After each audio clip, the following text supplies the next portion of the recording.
what am I going to do when I don't get to say that to you at the beginning of every meeting? And then your phone goes off 20 minutes later. Thank you.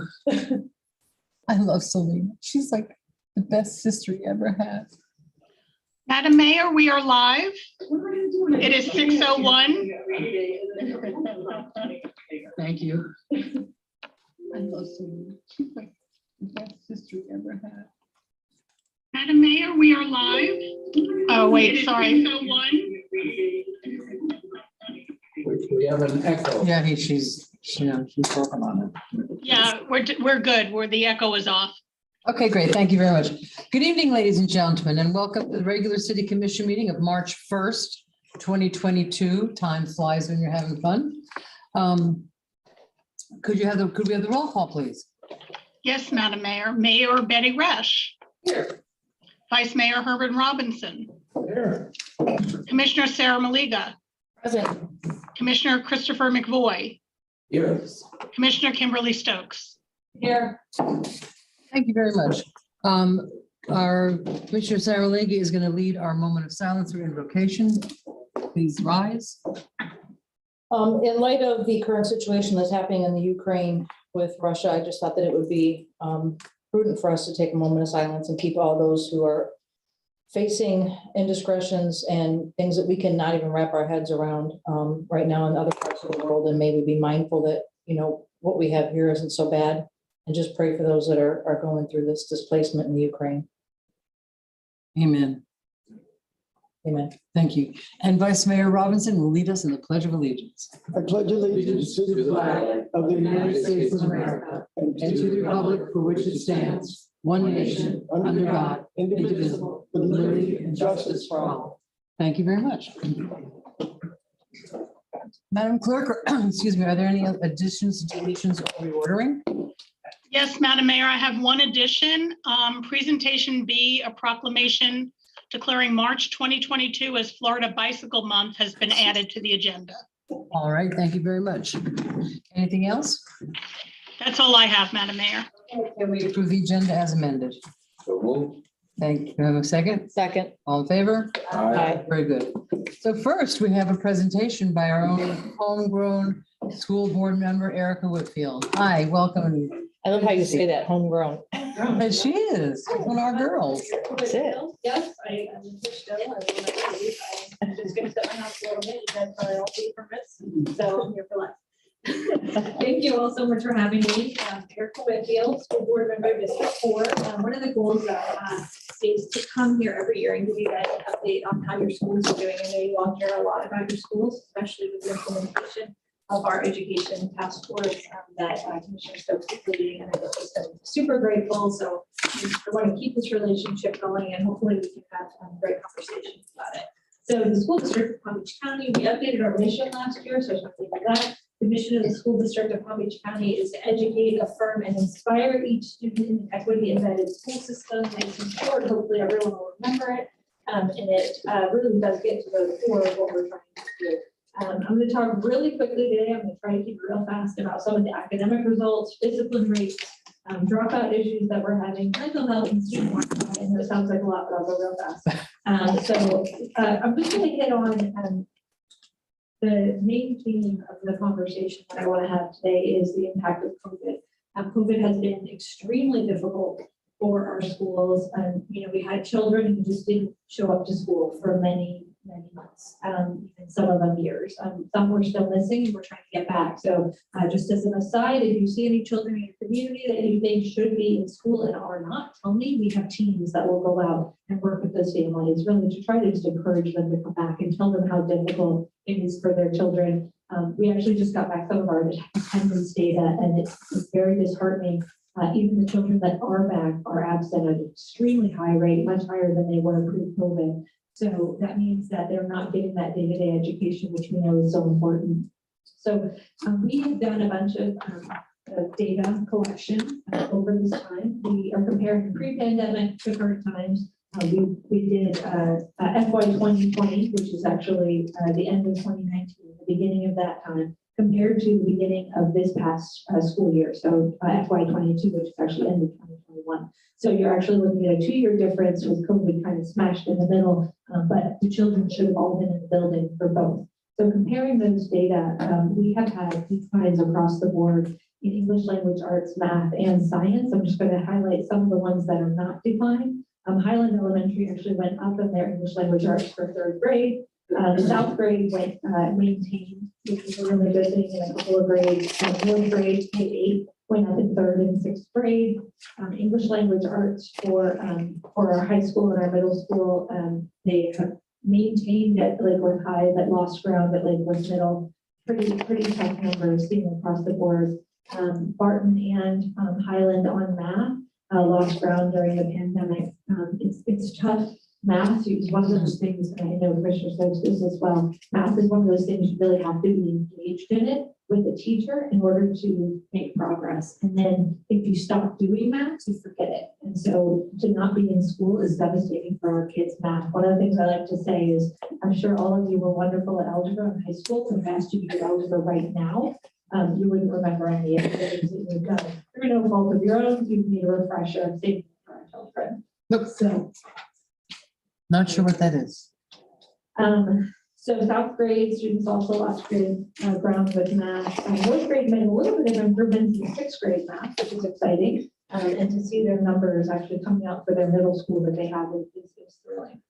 Same thing with math across the board, pretty much just lost ground. Science, we lost ground. Across the board, it's really not, it's very exciting. So I'm just going to skip ahead because this is what we have, unfortunately.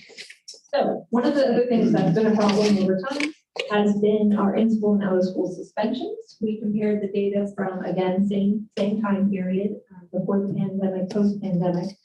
We actually have been doing a lot better on our in-school suspensions. Those numbers have dropped precipitously, which is a really good thing. The mainstays are going better in the schools. Lakewood High went down on out-of-school suspensions.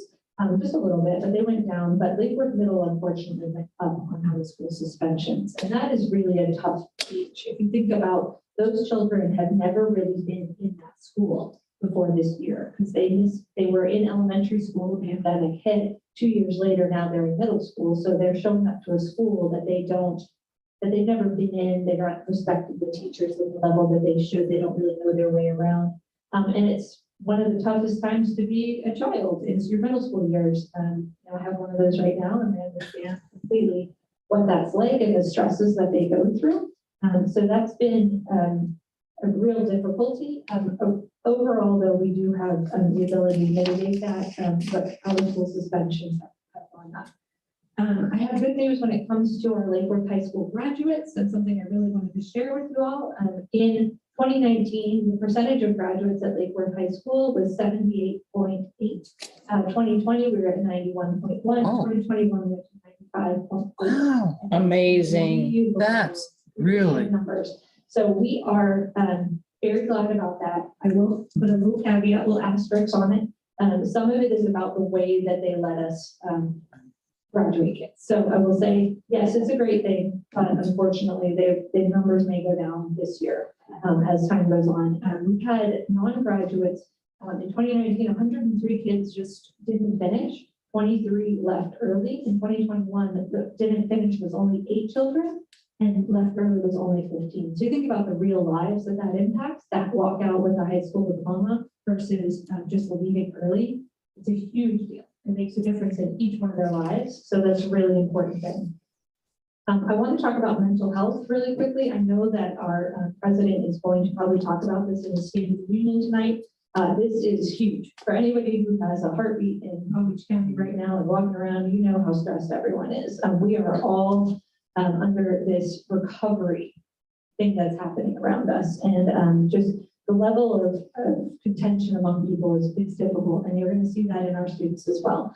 They are stressed. And you can see that stress coming out, like I was saying, with the out-of-school suspension data.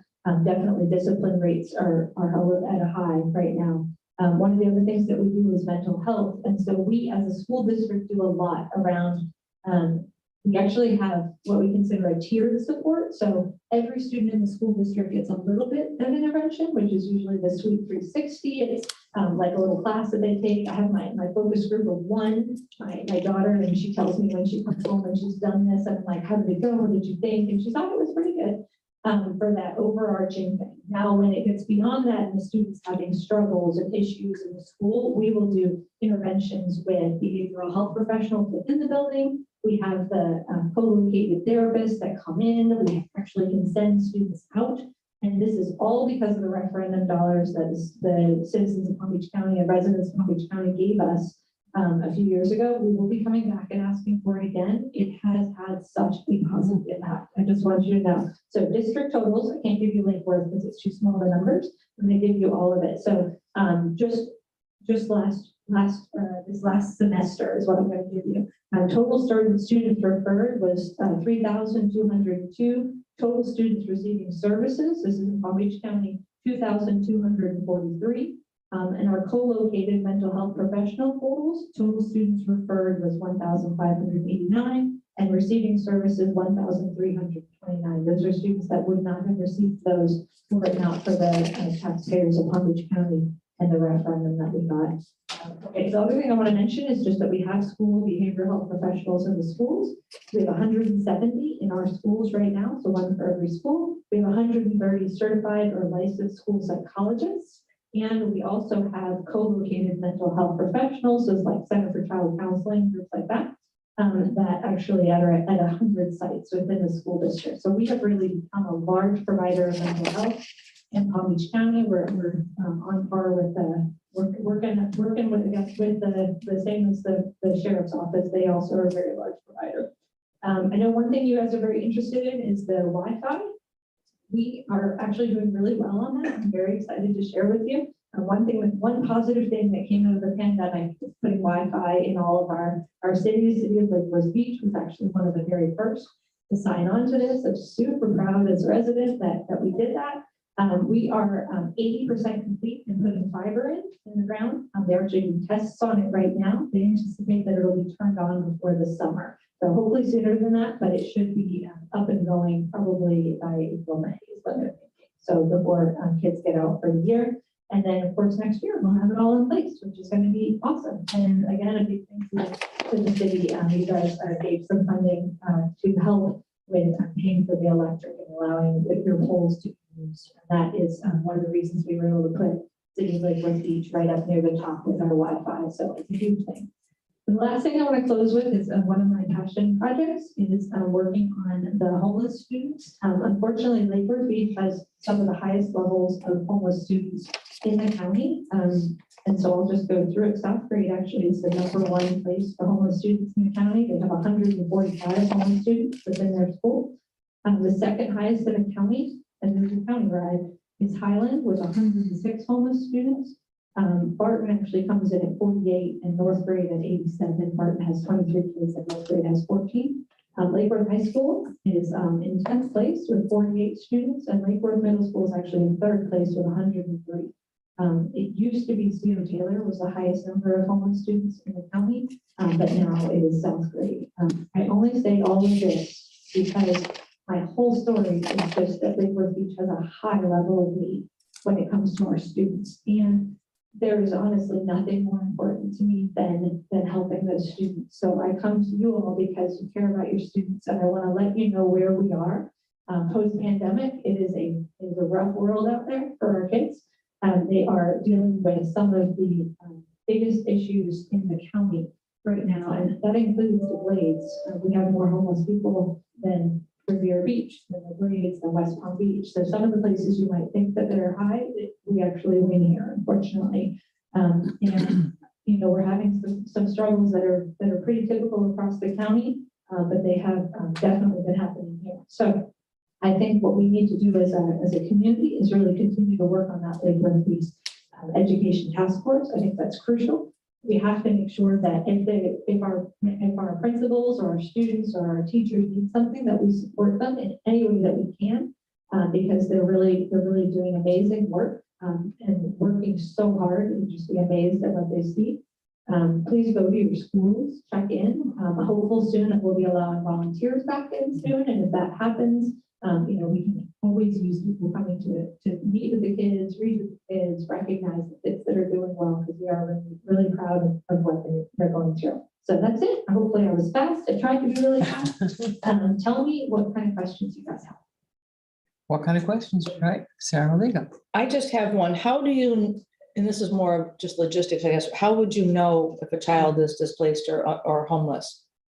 So the school district of Palm Beach County has a very broad definition of homelessness. We go broader than most people. We do residency questionnaires at the beginning of when we sign a child up for school. In it, it says, you know, do you have a stable place to live? And then we start with 0 at the beginning of every year, and then we start to count every kid through the schools that can actually find out about it. If a kid's struggling, and they'll refer them. We have case managers, we have a homeless liaison. Actually, one of my big pride and joys for the year is that I convinced the superintendent to use our ESSER dollars to hire another person to help with the homeless student population. So we have a new program planner that will hopefully be drawing in additional funds and supporting these kids. So we have 8 case managers that cover the district, 1 homeless liaison, and 1 program planner.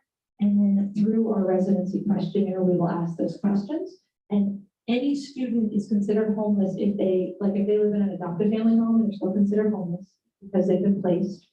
If they're living in a place where they could get kicked out at any moment, they're considered homeless.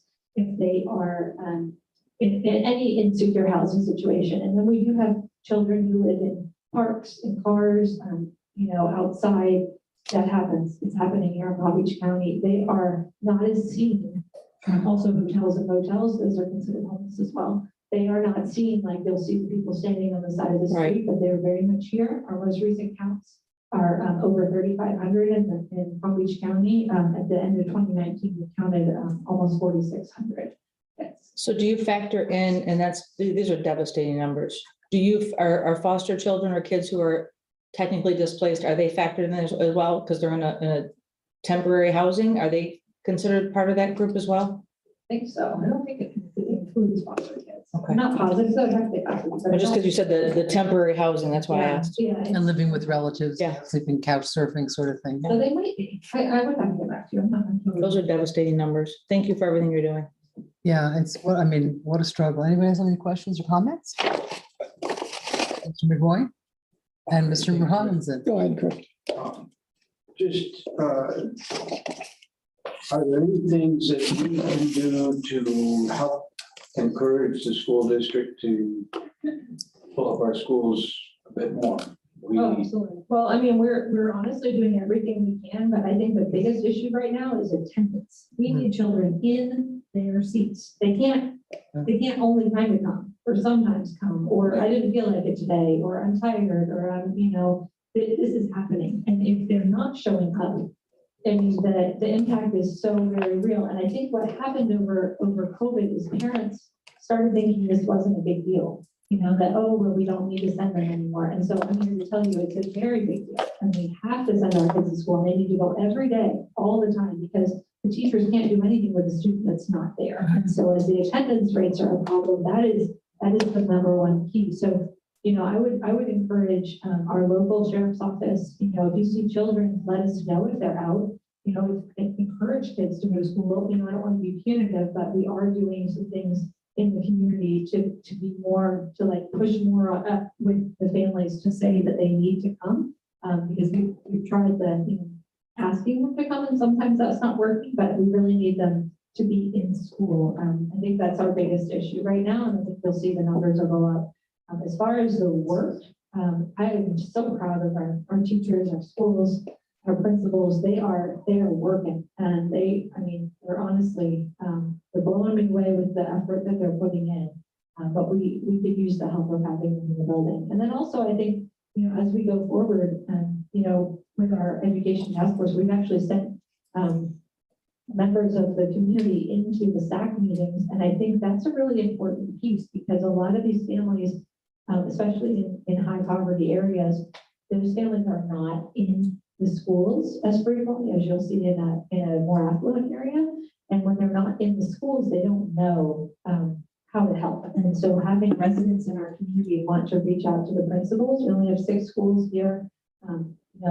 Connecting with those people, letting them know that you're available and you would be able to help with resources and filling the needs that they have. I think that's ways that we can help. We always have funding issues just like the city does, but I think that would be a good way to help as well. Thank you. I was just going to ask about the task force and its success and future. And Tallahassee legislation versus education. I specifically pulled out my legislation slides. We're kind of at the end, you know, we have just a little bit of time left and a week and a half left in session. And so, you know, things are kind of coming to their own natural level. There's a little less that we can do. We're still fighting with our lobbyists and calling for certain things. One of our biggest issues right now, I would say, is the $200 million that could potentially be pulled back from Palm Beach County and 11 other districts. It's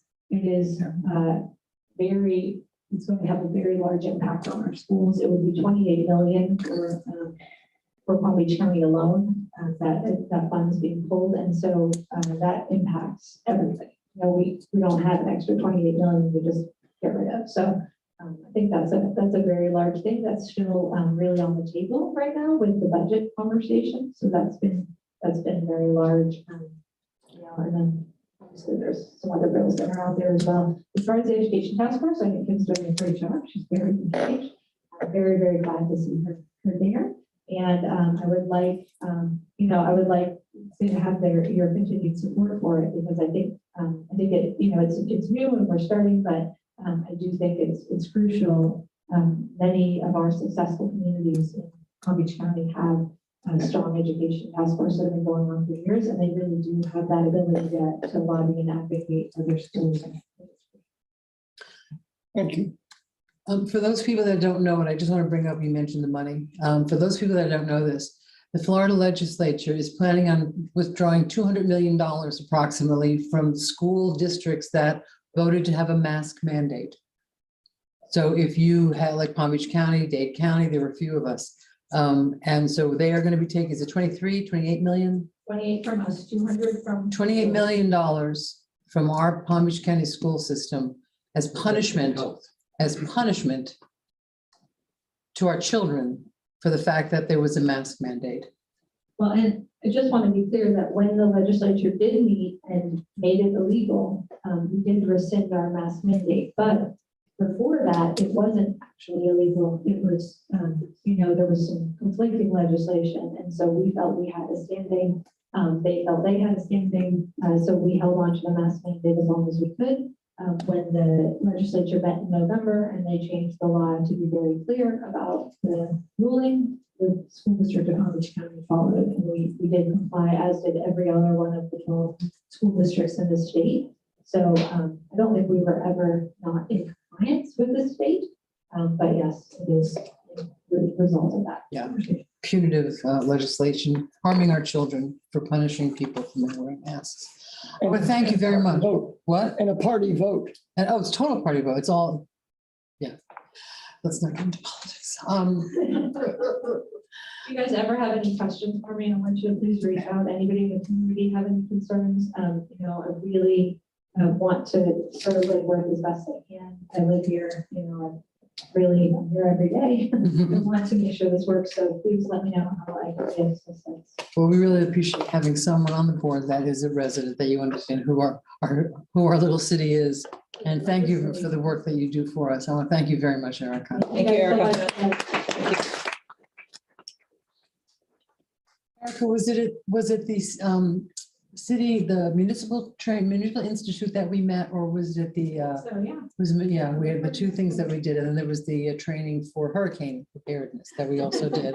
So that was It's been a while. programs we want to try to bring back. That means was to give you It was first experience of being engaged in the city. And As budget comes up, I'm going to be fighting for it. it'll be awesome. All right, thank you so much. And now we have there's a presentation which has been added, and it happens to be Florida Bicycle Month. And there's a proclamation declaring Florida Bicycle Month. And since we have a very, very dedicated bicycle rider on our commission, I'm going to give this to Commissioner McVoy to read. That's you. I would have liked today, but we had to get from one town to the next, and that wasn't possible. But I did yesterday. declaring March 2022 as Florida Bicycle Month. Whereas the city of Lake Worth Beach is particularly suited to bicycling by its historically compact street grid. And whereas the residents and visitors of Lake Worth Beach engage in bicycling as a viable and environmentally sound form of transportation and an excellent form of physical activity and recreation. And whereas the state of Florida recognizes March officially as Bicycle Month, and Palm Beach County will recognize it locally, or has recognized it locally. Whereas Florida Bicycle Month features a number of fitness opportunities and events for riders of all ages to enjoy throughout the month at various parks and locations through Palm Beach County. I believe there is a ride with transportation planning. I believe it's this Friday, but I gotta look. Whereas the recognition of Florida Bicycle Month will raise awareness of bicycling and ultimately promote physical activity and healthy lifestyles by elevating bicycling as a more widely accepted choice of transportation. Whereas the Palm Beach Transportation Planning Agency plans and recommends projects to make bicycling more accessible and promotes comprehensive community education efforts aimed at improving bicycle safety. Wear your helmets, wear your lights, don't wear dark clothes at night. Whereas through these efforts, Palm Beach County now has over 255 miles of designated bicycle facilities with more than 600 miles of additional bicycle facilities planned, and will continue to promote a continued network of improved bicycle level of service. Now therefore be it proclaimed by the city of Lake Worth Beach, assembled in this regular session this first day of March 2022, that the month of March 2022 in Lake Worth Beach is hereby proclaimed Florida Bicycle Month, and be it further proclaimed by the city of Lake Worth Beach that this proclamation is duly sealed, ribboned, and executed by the members of this commission. The foregoing proclamation was sponsored by Honorable Mayor Betty Resch, and upon unanimous consent of the commission, the mayor declared the proclamation duly enacted. Duly enacted. Thank you very much, Commissioner McFoy. And we'll have that done up and signed and people. So thank you very much. I appreciate it. Thank you. I'd like, in relation to that, I'd like to thank Anna Maria Windish Hunt for all her marketing of bicycles. Absolutely. You know, Why don't you explain, Anna Maria is one of our residents and she is a dedicated bicyclist. And on Wednesdays, I think, she has the, what do they call it? it's a bicycle ride. Peddlers, the peddlers. The peddlers. It's the Thursday night peddlers on Wednesday night. Yeah, it's Lake Worth, you know. What day? Lake Worth. Where am I? And it's a wonderful group and they go around the town. They meet up at the break at the Gulf Stream. And if you ever want to do it, they look like they have a great deal of fun doing it. And they go around and at Christmas, they do caroling and stuff. So we are a bicycle town and we have quite a few very dedicated bicycle riders in our town. Thank you very much. So now we have commission liaison reports and comments. And I'm going to start with District 1 tonight. Okay, well, I will keep it short, keep it brief. I want to give much praise to our amazing staff for a very successful street painting festival, PBSO, Fire and Rescue, everybody pitched in, and I think that it was an amazing weekend. And I went to the Great Taste on Friday night, saw the mayor there. That was fun. It was a good fundraiser for the NAPC. I think they said they sold out 350 tickets, which is great. I want to thank every business who partakes in that, because it is the businesses that make it successful. And otherwise, that's all I got. It was a great weekend in Lake Worth Beach. Thank you very much. District 2. Thank you. We thank you to Commissioner Malega for, in our moment of silence, alluding to what's going on in Ukraine. It's sometimes very difficult to just continue with our normal things here, knowing that a country is being just bombed and invaded and people are fleeing. It touches close to home to me, not because I have a particular connection to Ukraine, but my mother grew up during World War II in the Netherlands. That was, and that war started very close to where she was born. And it's just, so those things are very real for me. I have had a request from a resident of Lake Worth, a young woman who grew up here, went to Dreyfus and asked, would the city be willing to help out with a concert? She knows a lot of musicians that went through Dreyfus and said, we'd like to do a fundraising concert, and maybe at the band shell or at the Cultural Plaza. She was thinking within the next, or in about 4 weeks, she thought it would take her a while to pull people together. So I'd like us to consider that possibility if we could. What's the fund? I don't know that she's worked out the details of. No, but what is she raising money for? For Ukraine. Oh, for the, oh, okay. Yeah, Okay. yeah, for the red, oh, sorry, I didn't make that clear. Yeah, she had the idea and I said, well, Lake Worth is a pretty caring community. I think we would probably get some pretty decent turnout for them. Yep. So if we can help out with, I'll communicate that to the city manager. We'll figure out. I told her, the staff that deals with things like that is a little tired. Do you want to do it tomorrow? That might be a problem. They're in a She said, coma. no, 4 weeks. And I said, all right, I think that might work. They might be awake by then. Yeah. Wonderful on the street painting festival. I think a lot of us were holding our breath as to how this would work after a nonprofit and group of organized citizens had run this for years. And now we as the city had to do it. And I think we did an amazing job. So that it was fun. We had a great time. Bit of a concern that we have in the last couple of months, lost several of our businesses that were in town, that were ones that really added some edge and difference to the city.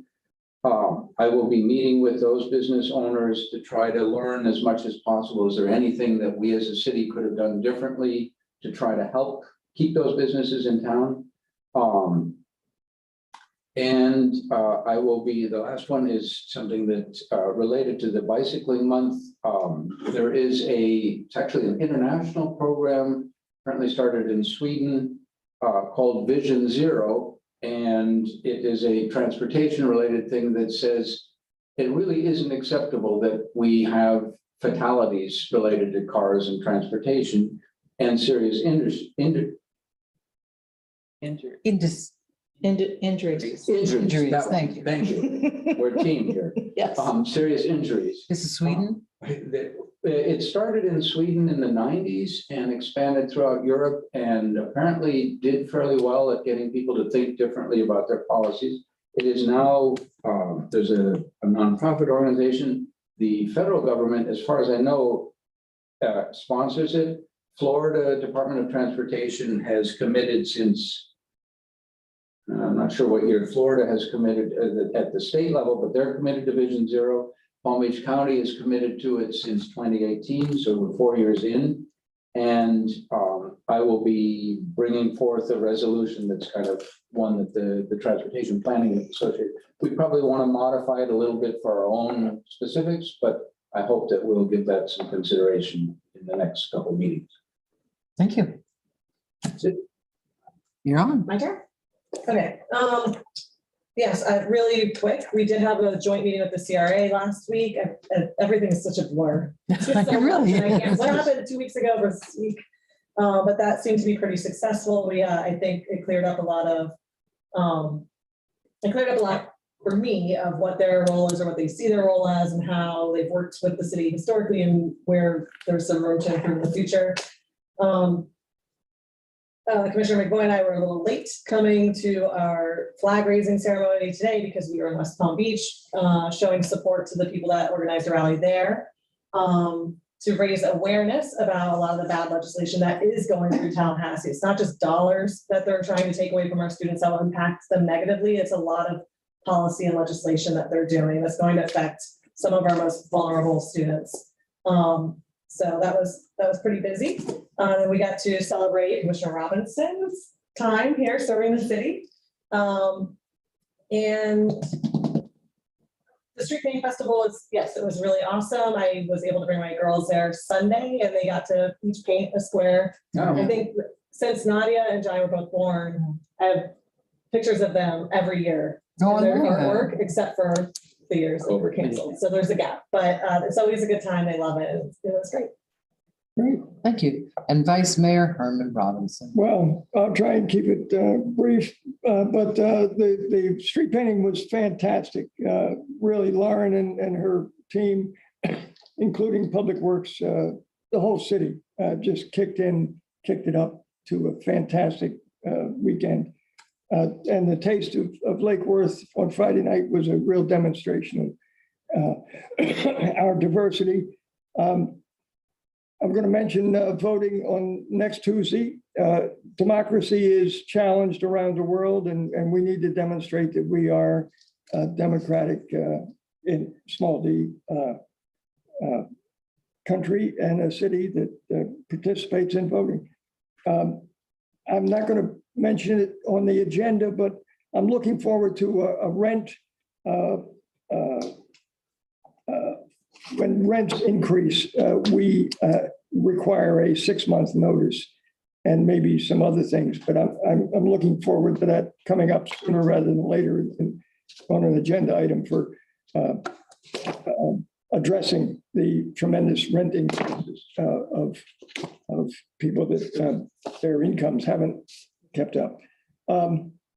So that being said about just last week in the CRA meeting and all that, this is my last commission meeting, and I really am at a loss for words of how much I now. I was pretty serious here, but I love you guys, and I love the city of Lake Worth, and I look forward to its success. We've got work to do. I want to recognize the boards, the volunteers, the department and their staff, all the good that the city does. I got to thank my fellow commissioners, the volunteers, and people that get involved in the city that participate in the events. I got to thank my wife for He's yours now, all the Laurel. support that she gave me. And I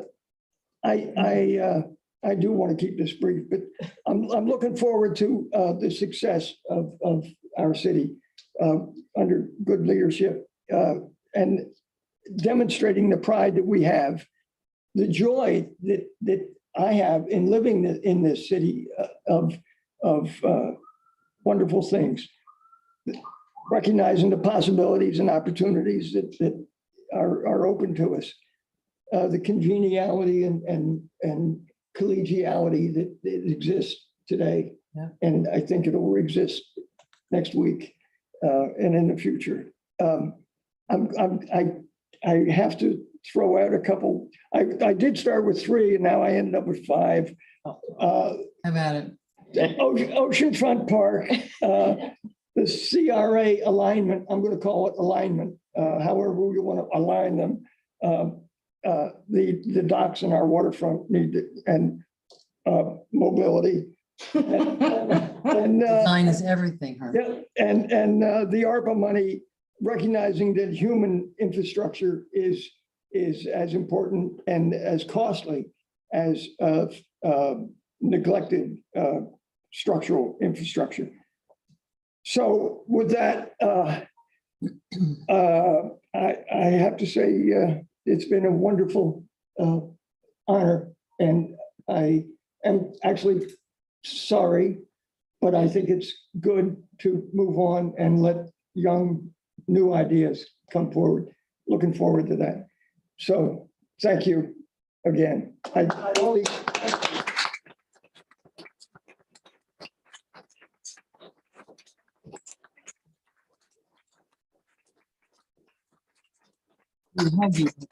Thank you.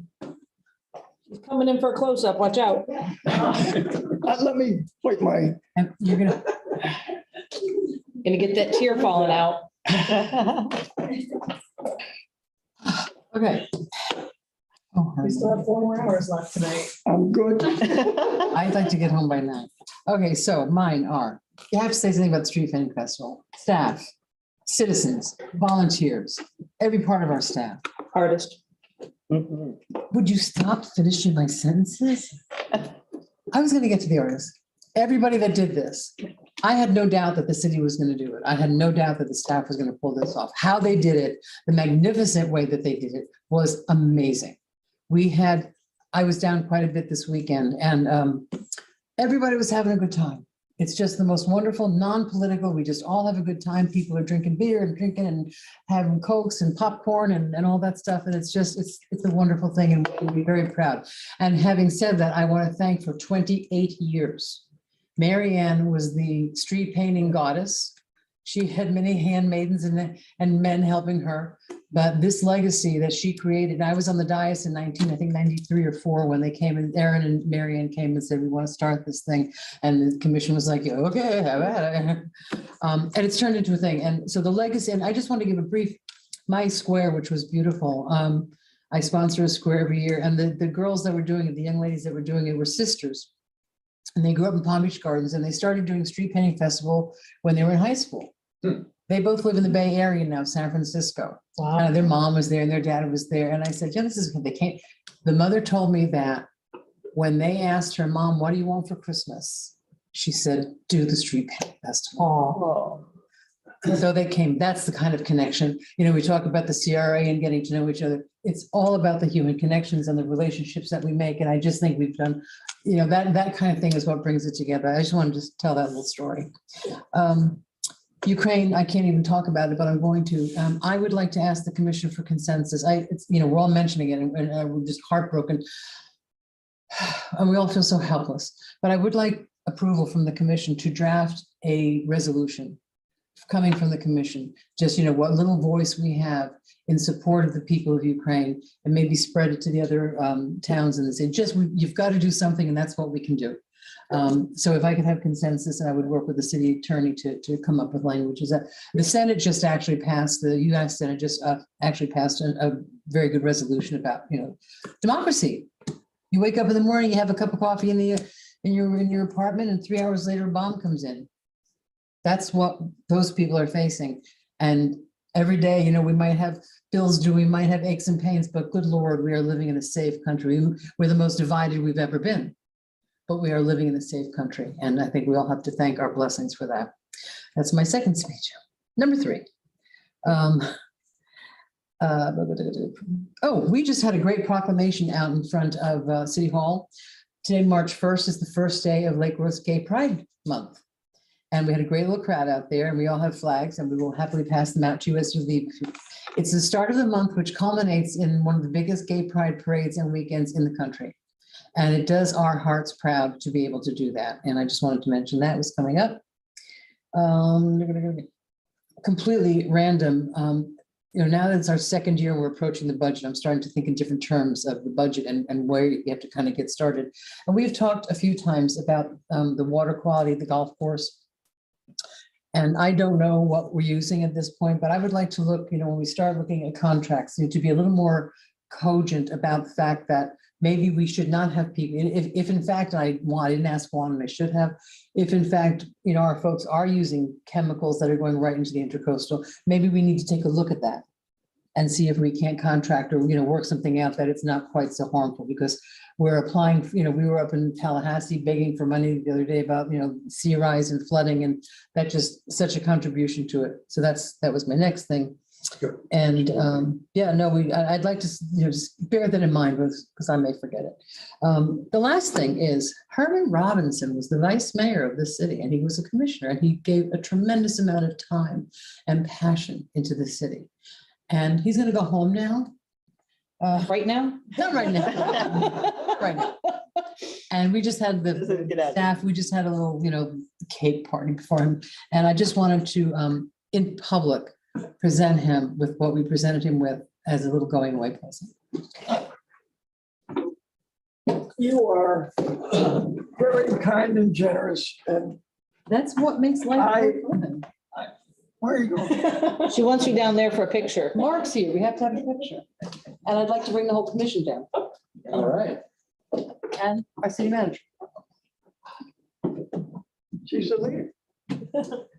Usually when people leave someplace, they get a nice plaque to put on the, you know, on the shelf, and that's best. But we thought it was better to give him something that he could actually use in his house. And so what we had, and Sylvia, we have to thank for the framing of this. And this says, presented to Herman Robinson in appreciation of for your years of service as a commissioner of the city of Lake Worth Beach, March 1st, 2022. So we're presenting this to him with all our great affection. Even though we fight sometimes. No, that's affectionate. That's That's affectionate. We're just a big dysfunctional family. The fun in it. All right. you're taking up time. He's all yours, remember? I married you. I might have to give them back. I married you for better or worse, but not for lunch. Mark's Mark, gonna take a picture. Mark, send her a All those picture. options. Mark, please send her a picture. There we go. There we I go. got it. All right. Done. Now, Took that forward. Oh, yeah. That's right. Okay. Great picture of Lake Worth Beach. We love our city. Like where it's ocean front. Park. Ocean from There you Park. go. Love it. I got one for Herman.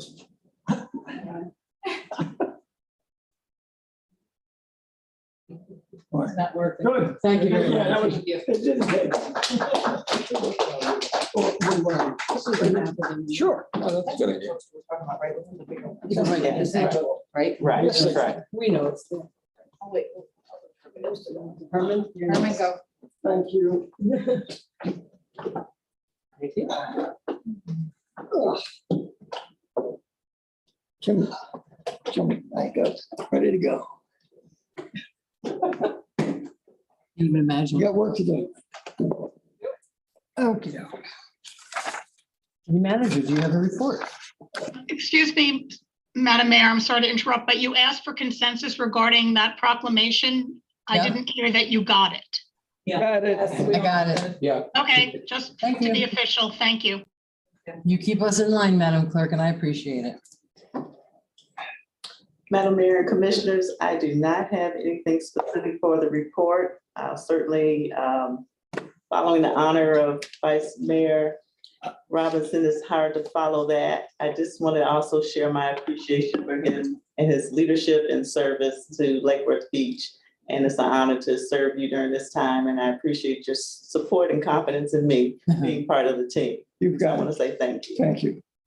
And with that, I also share the sentiments about the Street Art Festival. It was just mind blowing. It was my first experience and I enjoyed it thoroughly. I even brought my daughter who's in Chicago to come visit. She's an artist and she enjoyed it as well. And so we wore ourselves out and walking around the block several times. So I want to say thank you and kudos to the team, the staff. And when they wake up, hopefully we can have a special honor for Definitely. them, Oh, yeah. recognition for the hard work that they did during that event. And also, I want to also thank our sponsors. Yo, Right. thank Our you. sponsors, without them, we could not make this possible. So we thank the sponsors for their support and their financial support and also their resources in making sure that it's a fun and enjoyable event. Yep. So, thank you. Thank you, ma'am. Okay. Madam Clerk, are there any public comments? Madam Mayor, I have two to read. Okay, Um, up here. Do you want me to start or would you like to start with those in the chamber? Why don't you start? All right, so the first comment is from Ryan Oblander, 1702 North A Street. I submit this public comment to you this evening as the president of the Sunset Ridge Neighborhood Association. I ask you to address the ongoing parking problems within our city once and for all with a dedicated parking advisory board or other dedicated processes for addressing areas of our city with parking problems. It only takes a drive around almost any neighborhood of our city to see that the status quo is not working, let alone a brief review of social media. The problem is so bad in our neighborhood that we even have people pretending to be the city and leaving fake notices on people's cars, threatening them with fines. Also, parents I speak with have to figuratively flip a coin as to which side of the street they will push their baby strollers down to reduce the number of times they are forced into oncoming traffic due to numerous vehicles blocking sidewalks. The same goes for young kids on bicycles, the elderly, and pedestrians in general. When we spoke with Captain Baer from PBSO, he said that their officers mainly respond to complaints and rarely do any proactive parking enforcement. If the folks that live in the Gulfstream condos can have their parking problems addressed, why can't the rest of our city? The second comment I have is from Ramsey Stevens, 618 South K Street. I would like to express my gratitude for Vice Mayor Robinson's indefatigable, excuse my pronunciation, service to our community. Vice Mayor Robinson is the very embodiment of servant leadership, a community volunteer who always works to put the greater good first. His constant commitment to improving our city wherever and however he can, while bringing as many people along in that process as he can, is an inspiring testament to the value of democracy.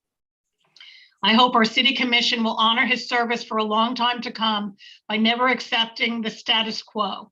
There is always work that can be done to build more connections in our community and to find opportunities to leave our city and the world better off.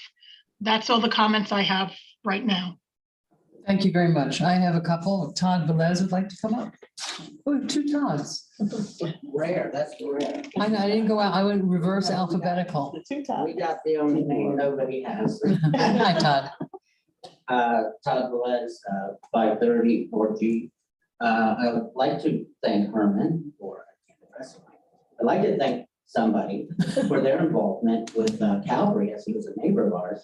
And we're approaching Calvary's, the first baptisms of Lake Worth were in April 14th, 1912, which is just a few weeks away. We're approaching our 100th unofficial birthday for the city as well, though we chartered, go by charter. So I look back and I see Mayor Rachel Waterman and Herman and a neighbor loaned us a truck, a trailer hitch, and a truck. And we got our concept together and we could participate in the parade. Also, he was a neighbor to all the people who lived on the back of the church. And Lobo was one of our kingpin out there. And, oh, sleeping out with mosquitoes is bad enough. Where do I go now? So that ended. But who else was our neighbor? Mayor Varela. He was our neighbor that overlooked all that. Briefly. Anywho, I'm going to get to the street painting was fun. I see with the traffic flow, especially at Third, each building had been hit each year except for the Presbyterian Church. So they put yellow paint on the curbs. Now you don't have the pinched streets or the intersections at Federal. So I appreciate it. I think that's about the second year that's been up.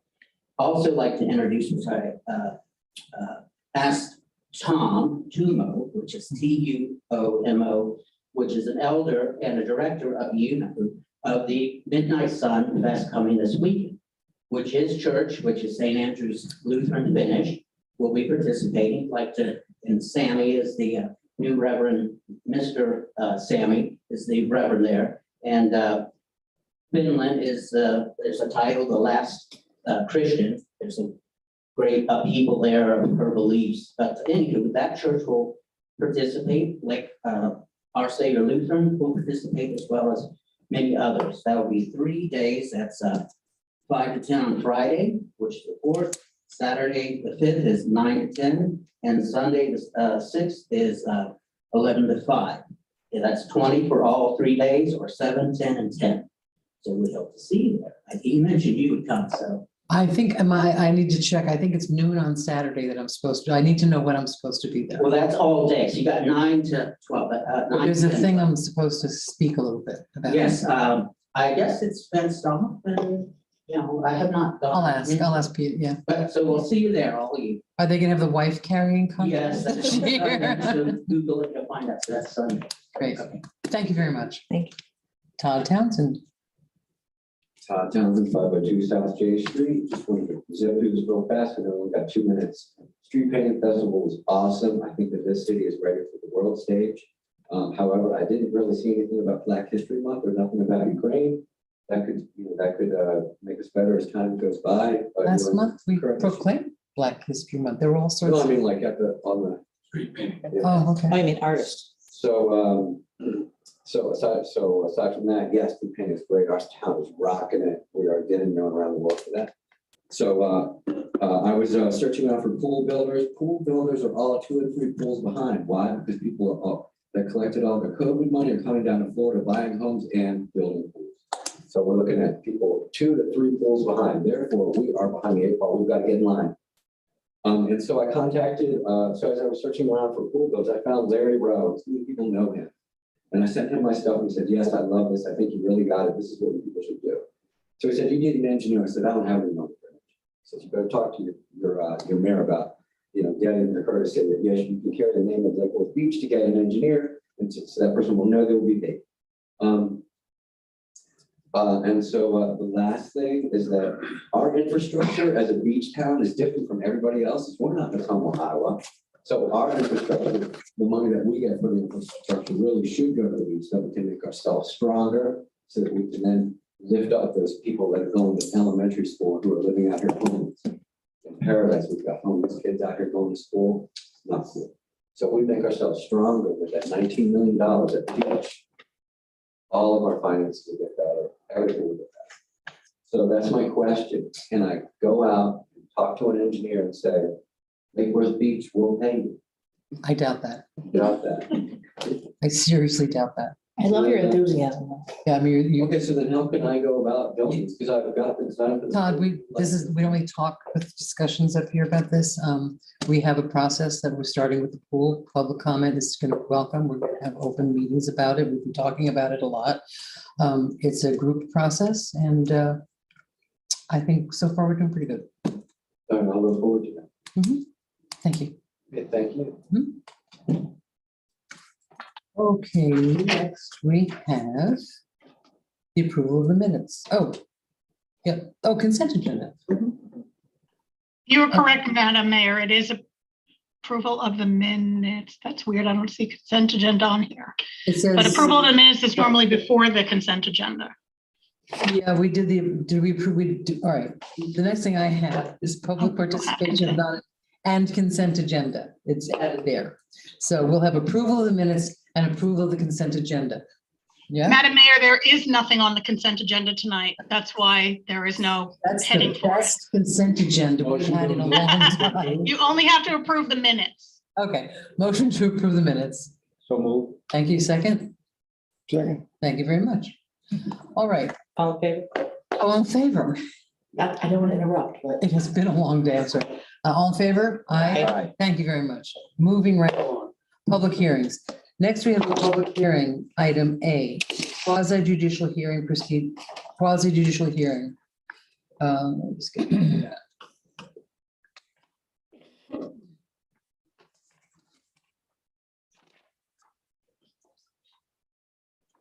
It's a quasi-judicial hearing regarding 518 South L Street. It was historic resource, HRPB 21-124-00005. So it's quasi-judicial. So this is an appeal by Madeline Burnside, the property owner and appellant of the denial of an application for a certificate of appropriateness by the Historic Resources Preservation Board for window replacement for the property located at 518 South L Street. This is a quasi-judicial hearing to hear an appeal pursuant to section 23.2-17 of the city's code of ordinances. As we've stated in other cases, because this is an appeal, no new evidence will be taken, but the city and the appellant will each be given 10 minutes to make a presentation based upon the evidence established before the HRPB.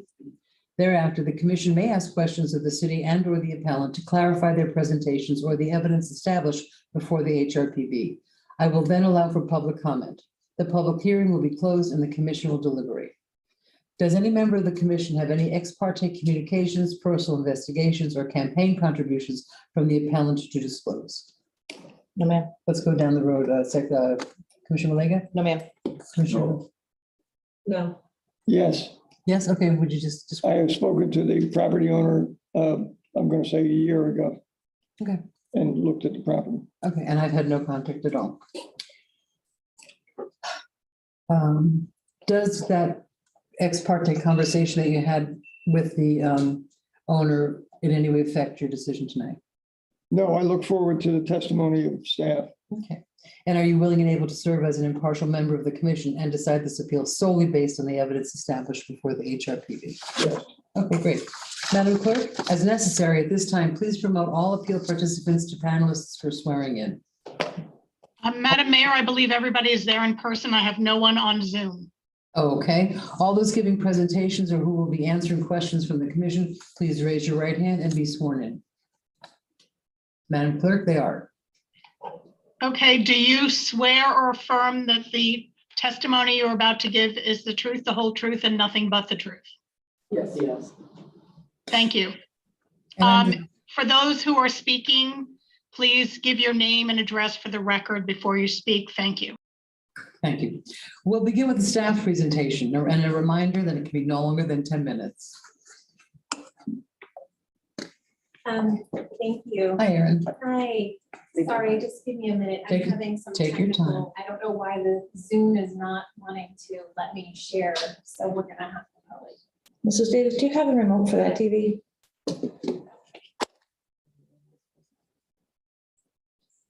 Share it here. Thank you. Oh, okay. Because I have to.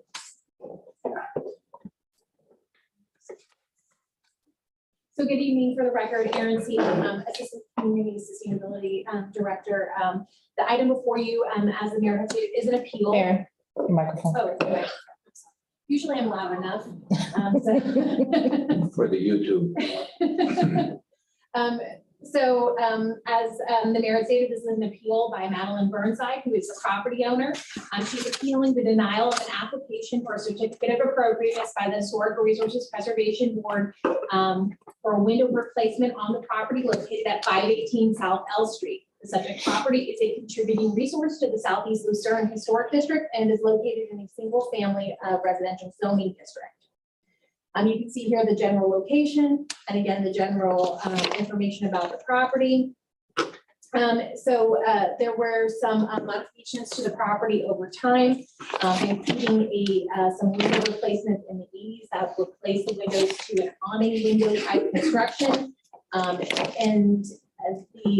The windows were then later replaced on the front facade to a single hung style window. So the project history on this is that there was a code case for window replacement without a building permit or historic preservation approval that the property was cited in October 2020. We received a building permit application that October. We continued to exchange emails with the applicant through 2021 and discussions for a potential administrative approval. That was not, the modifications were not able to hit. The applicant wanted to move forward with a board approval to see if she could keep the windows that she had installed. So the item was heard officially at the September 2021 HRPB meeting. The HRPB disapproved the project with a vote of 6-0, as the applicant had not established substantial competent evidence that the windows complied with the 60% VLT standard in the code or in the design guidelines. So you can see here's the property. This is a mission revival style. This is what it looks like now. You can see that in our design guidelines for a mission revival, most likely they would have been a wood casement style window instead of a single hung, but we allow, if the window has been replaced, we do allow for replacements to the single hung. This was the proposed replacement. Staff had recommended these options during working with the applicant. These would be the architecturally correct replacement over this one, but as I stated, because there had been a previous permit for single hungs, the applicant could have pursued the single hung through the permit process. In addition, the project was, the glass was reviewed for compliance with the updated VLT standard that was modified in 2021, which made a more permissive or a darker glass was allowed, which was the 60% VLT standard. And you can see this is the page, and you can note the resolution that amended it, which was resolution 31 of 2021. You can see here is the label indicating the visual transmittance of 349. It has a gray tinted glass with a VLT, which is less than or darker than the 60% that is required. The window, as the window replacement was complete at the property without a permit, and historic preservation approval, and that the installed windows have a gray tinted low coating with a VLT standard of 49% that does not comply with the guidelines.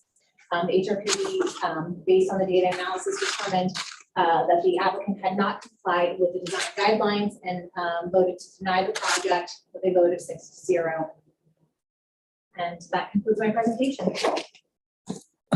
Do we want to ask questions of staff now or at the end of both? Does it matter to the attorney? It's at your discretion. Okay. Does anybody right now have any questions? No, ma'am. I do. Okay. I just What are want, you recommending to do with this property now?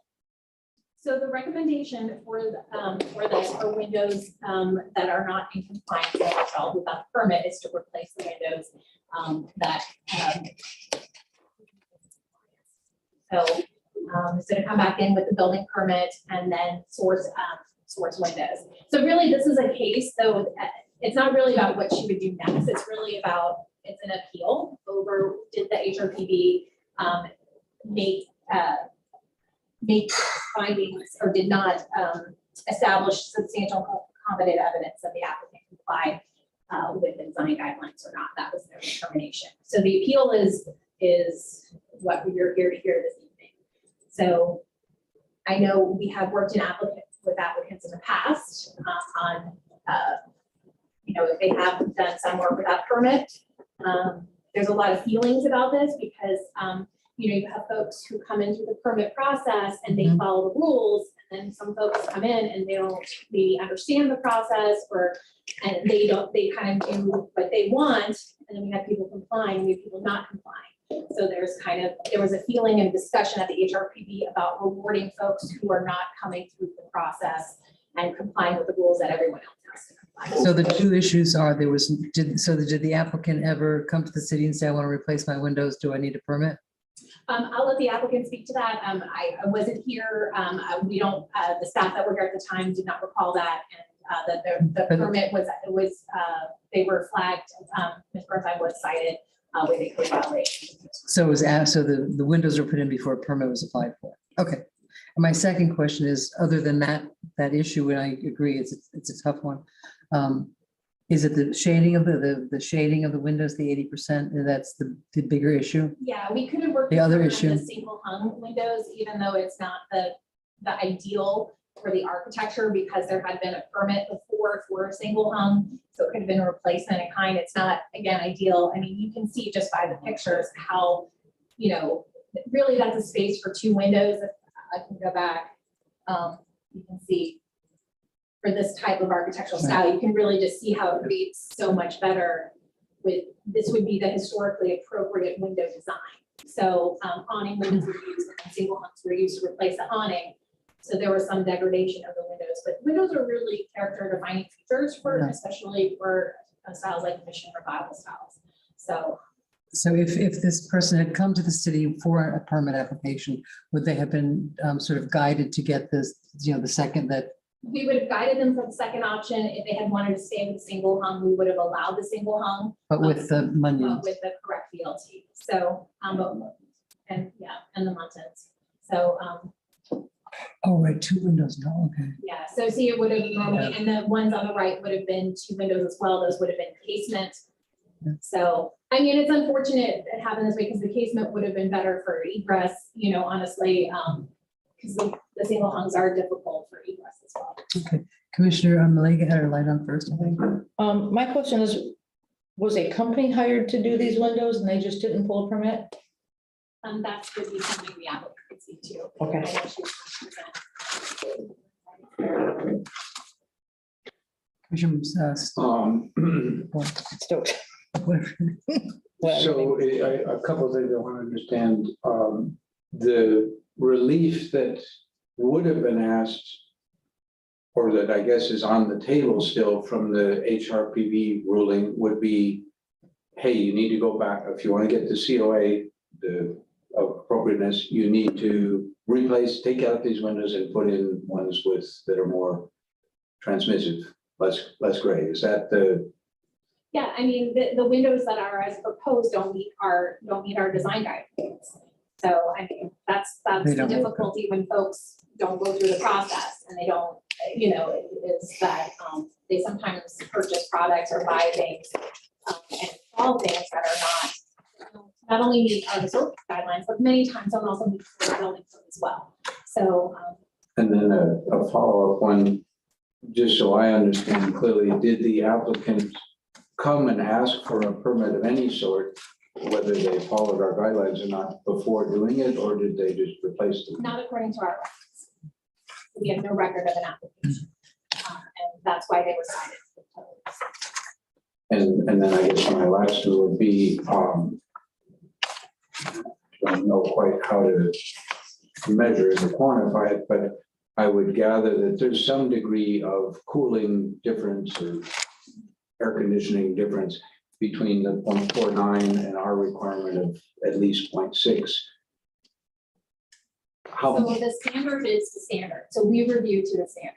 So the standard is what's in the design guidelines is what was adopted. So that, but I mean, maybe Christy can speak more to the appeal, but I don't know that we're in to get into the merits of the Right. standard. It's more the merits of did the HRPD act in accordance with the rules. okay.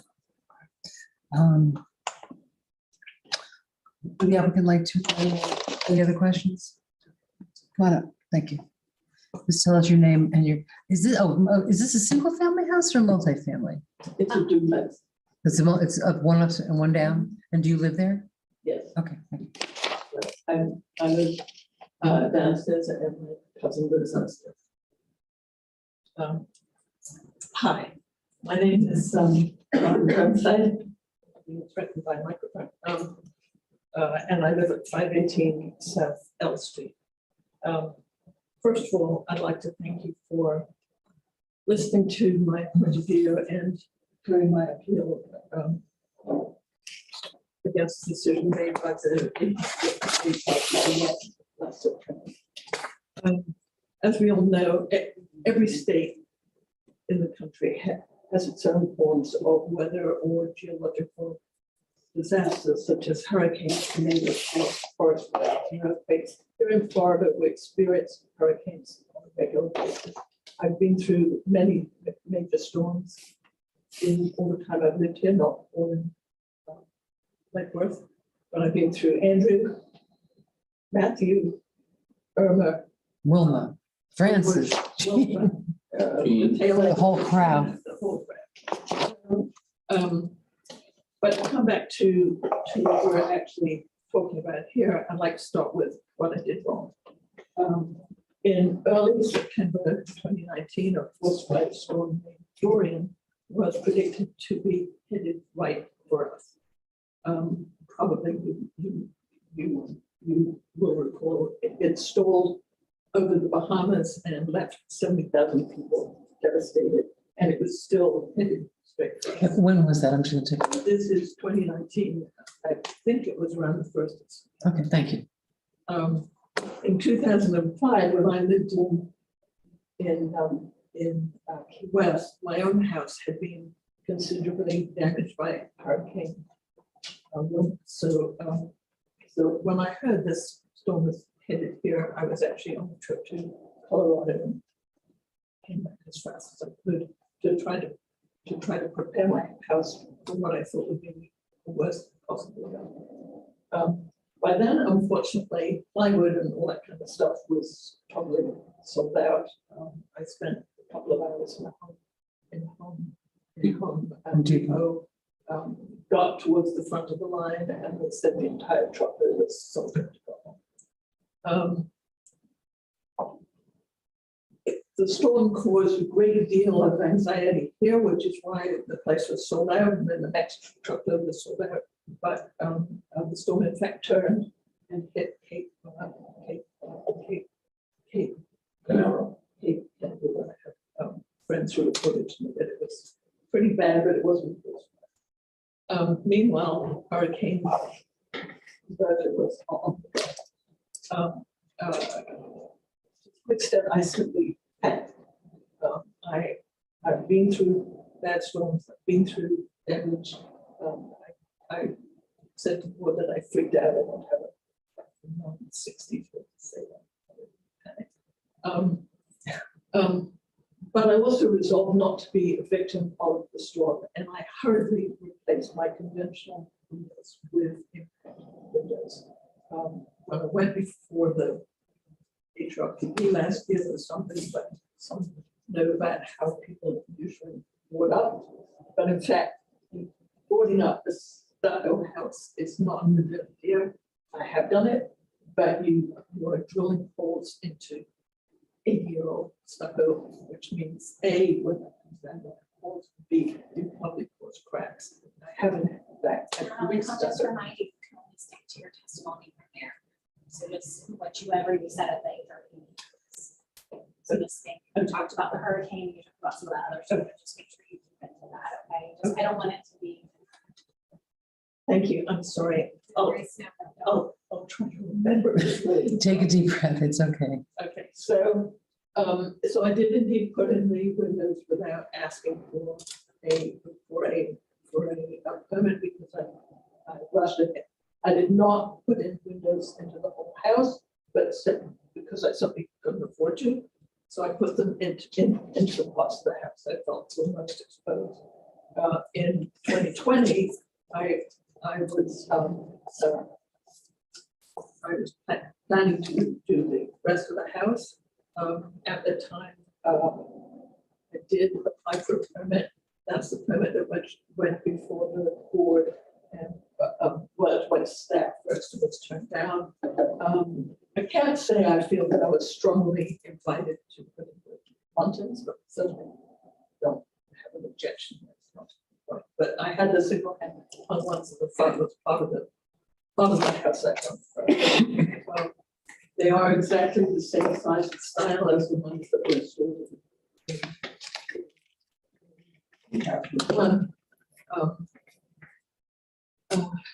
But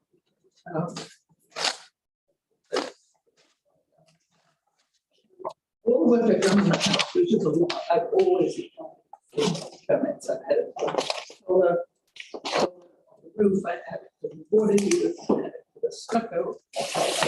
And I skipped this, and it was a bad decision, and I apologize, but I really, I decided that my peace of mind was actually worth it. And I did also, because you can tell from my panels that I'm very concerned about trying to save, let's say, so that impact and cut down on my air conditioning, both from a usage point of view and also from a financial point of view. When I was researching this, I looked at the statute, and I have sent you, I believe it's in your package, I've sent you a copy of the statute, which I mentioned at the HRPP. Yes. Yeah, whatever you said was loaded in the back, I'm not sure. Yes, it's not. When I mentioned it at the HRPP, nobody paid any attention. It does state that, I don't want to read it, but notwithstanding any provision of this chapter or other provision, general or special law, the adoption of an ordinance by a government body, as those terms are defined in this chapter, which prohibits or has the effect of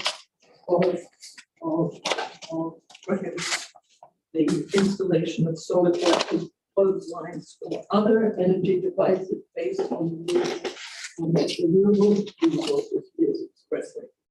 No,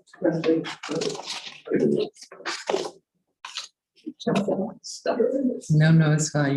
You're doing fine. Take a deep breath. It goes on to say that the deed restriction covenant declaration or a single binding agreement may not prohibit or have the effect of doing so on solar collectors, clothing, other energy devices. A property owner may not be denied permission to to install solar collectors or other energy devices by any entity granted the power or right in any deed restriction of an declaration of similar writings.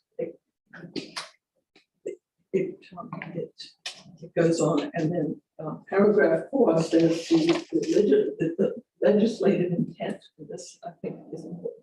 The legislative intent in enacting these The ordinances. these provisions Hmm. is to protect public health, safety, and welfare by encouraging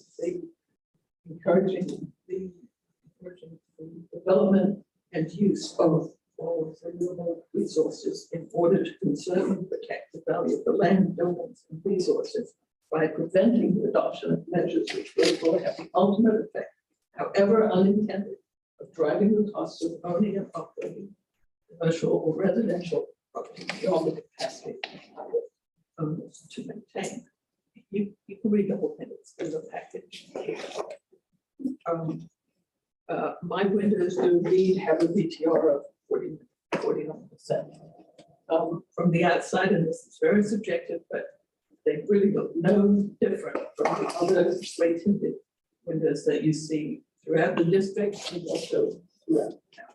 This includes at least 4 houses, revenue such as 202, Avenue South, 534, South Parkway, 610, Lakeside, 618, Third Avenue South, and more. And we will I humbly ask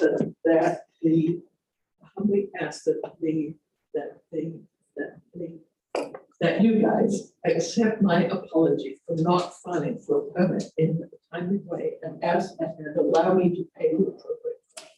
I also ask that you bring preservation rules into alignment with the state statute. Thank you, ma'am. Your 10 minutes is up. Thank you. Go ahead and finish. I'm done. Okay, thank you. Sorry. That's okay. Does anyone have any questions for the applicant? Ms. Mulligan. Ms. Burnside, did you hire professionals to do these window installations? Yes. So did the company go out and purchase the windows for you, or did you buy the windows and hired someone to put them in? It was actually in 2 stages, but in both cases, with 2 different contractors. The contractor made the purchase. So the contractor went to Home Depot or Lowe's or whatever Whatever.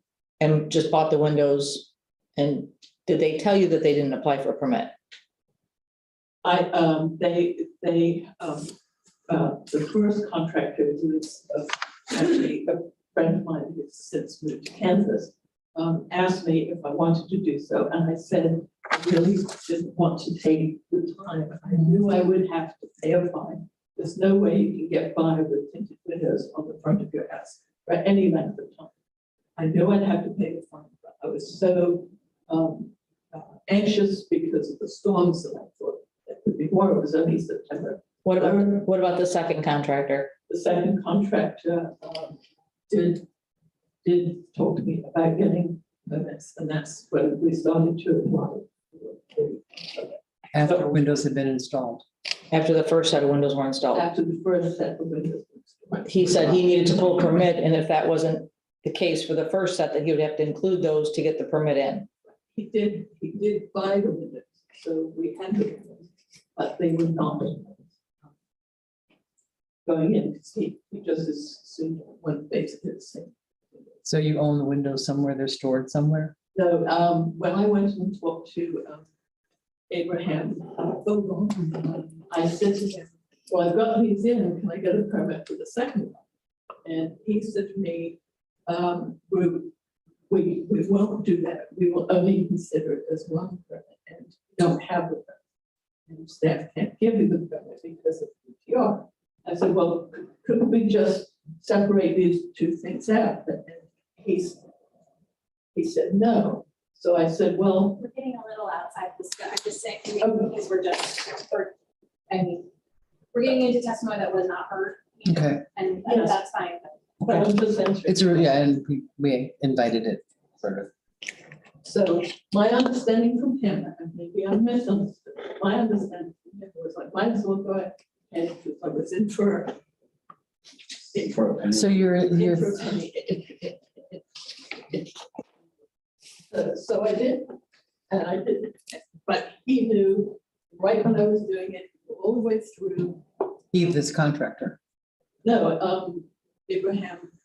Oh, Yeah, I talked to him. We had But he never- meetings. okay, but so no permanent application was put in until the second set. How many windows were put in the first set with no permits? I knew you were gonna ask me that, and I'm not quite sure. I think it's So the front, some of which are dogs. There's 4 in the front. right, It's 4 in the front. There are 2 on each side, but those are dogs, so that would be 4 on each side. Commissioner Point,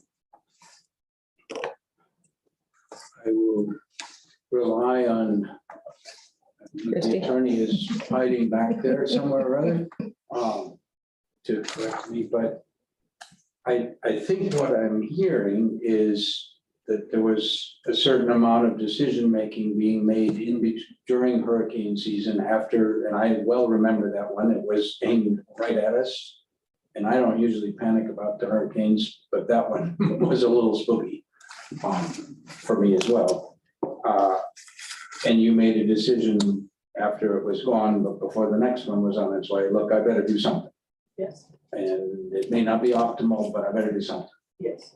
And from what I gather, you've had a lifelong interest in paying attention to environmental aspects of buildings, trying to do your part to reduce your impact. So that figured into your decision making. Yes, it did. I mean, from the 1970s on, the house I had with my husband, the first house we had a passive solar envelope that was done. Heat the house. Yeah, because it was done under President Carter. Yes, I remember his. on you with it all. And I did hear during staff testimony that there is a fairness concern to everybody who is in a historic district that, well, if one person flaunts the rules, if that's the appropriate term, that's not fair to the other people who follow the rules. And I hear the merit of that thinking. I don't think that's unreasonable.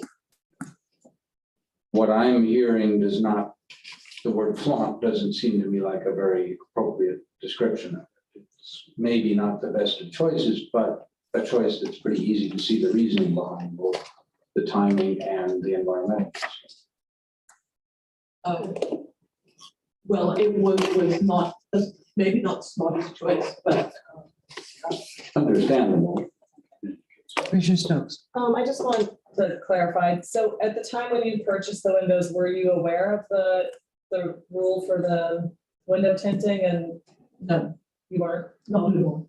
No, and I actually sat on the HRPD with Herman for a while, and maybe I don't remember, and probably would, but I remember a lot about fenestration and sizes, changing the size and shape, adding French doors with 1, 2, all that sort of stuff. I don't remember anything about window, and I don't even remember it being the first set of guidelines. But I was just going off the board on the set of guidelines. Madeline had served, it was clear glass only that was permitted. Right. So that discussion would have never come before her because Right. those window types with tinted glass would have never been Sure. presented. Because it was only clear glass that was permitted. But So it probably would have been, it was later on that it evolved, that there was pressure from the community to add Right. low E. And then that's when the low E was added to the guideline. And then that's when the standard was further relaxed last summer. But clearly, Ms. Burnside was sophisticated enough to know in city policy that in order to do something like replace windows, a permit was needed. Absolutely. This is one of the toughest things that we have going on in the city right now, and unfortunately, this is tough. We have in the city a lot of unpermitted work. And with good intentions or bad intentions, or just, my friends in for the weekend, so I can do this porch today sort of thing, and that happens. But we do have, as Aaron pointed out, we do have people that, I had a client years ago said he used to do this work right on M Street. He did the same thing. He had a multifamily and he put them all in with no permit. At the time, the city was not allowing vinyl windows. So they made him take them out and replace it was a 4-apartment building. It was a big building. So he had to do that. They later changed it, so they accepted vinyl windows, but the point was, he hadn't gotten a permit. And then the vinyl windows came up. So this is really hard. This is, there's no easy answer to this one. There's someone, a citizen out there right now that's got a wall that he put up without a permit. It's a great wall, it looks great, it keeps the dirt off the street, but it was done without a permit. So what do we do? It's almost the question of, if I let you go to the bathroom, I'm gonna have to let everybody go to the bathroom. No, I do understand that, and I'm hoping that we can reach a compromise. I certainly did not mean to flood the rules. It's just. Well, you did though. You knew they were rules and you chose for whatever reason. I'm not saying you had a bad reason at all. Right, but I also, if I were to replace the windows, I'm also arguing that I should not have to replace them with this or six. Well, whatever, if you have to replace them, you would then you would replace them in the guidelines that the city currently has. Well, but I'm also arguing that the state, that isn't even a legal requirement. I think the operative word in what you wrote and what you read to us, the operative word is permission. And in order to get permission, you have to ask. Okay. And then that was from the statute that you read, a city may grant permission. But, and we are, as you know, probably very energy, aware city, and we certainly commend that. I live just actually up the street from you. Yeah. And I just had historic windows put in, and it was one of the things that was here, but this was interesting because the first time they came for an inspection, it failed. I thought, oh, darn city. And then one of the inspectors came out and showed me, I said, what's going on, right? Typical citizen. And he showed me one of the screws you could take out with his fingers. So part of the permit process is to ensure that, at that point in time, if there was a hurricane, the windows would have survived, but they would have been on the floor of my house because they were just blown in. Yes. So it took four attempts. My point being, I'm an old rebel myself in some way, but there are those rules, and there really is the thing. If we say, oh, it's, we can't get into remedies here. I wish there were one. I think there probably is one out there somewhere, some sort of compromise. But in terms of the board's decision, we have to go, and this is always frustrating for us, by, what is the rule? Was the rule followed? If it wasn't followed, what's the effect of that? So it's a horrible thing, because I want to say, who cares? You did it without a permit, but it matters.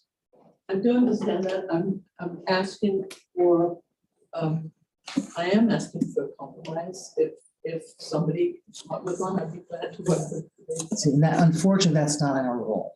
We have to go strictly on, did the HR pretty much, correct me, our lawyer's still hiding behind you. I did have a question. At the back of Yeah. the thing that tells us, Right. choice 1 or 2. Yeah, it's pretty clear.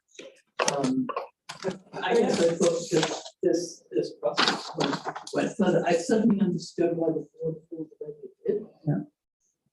And it's one of the lowest bars of evidence, which is called substantial, evidence, competent evidence, which means that it's a very low bar.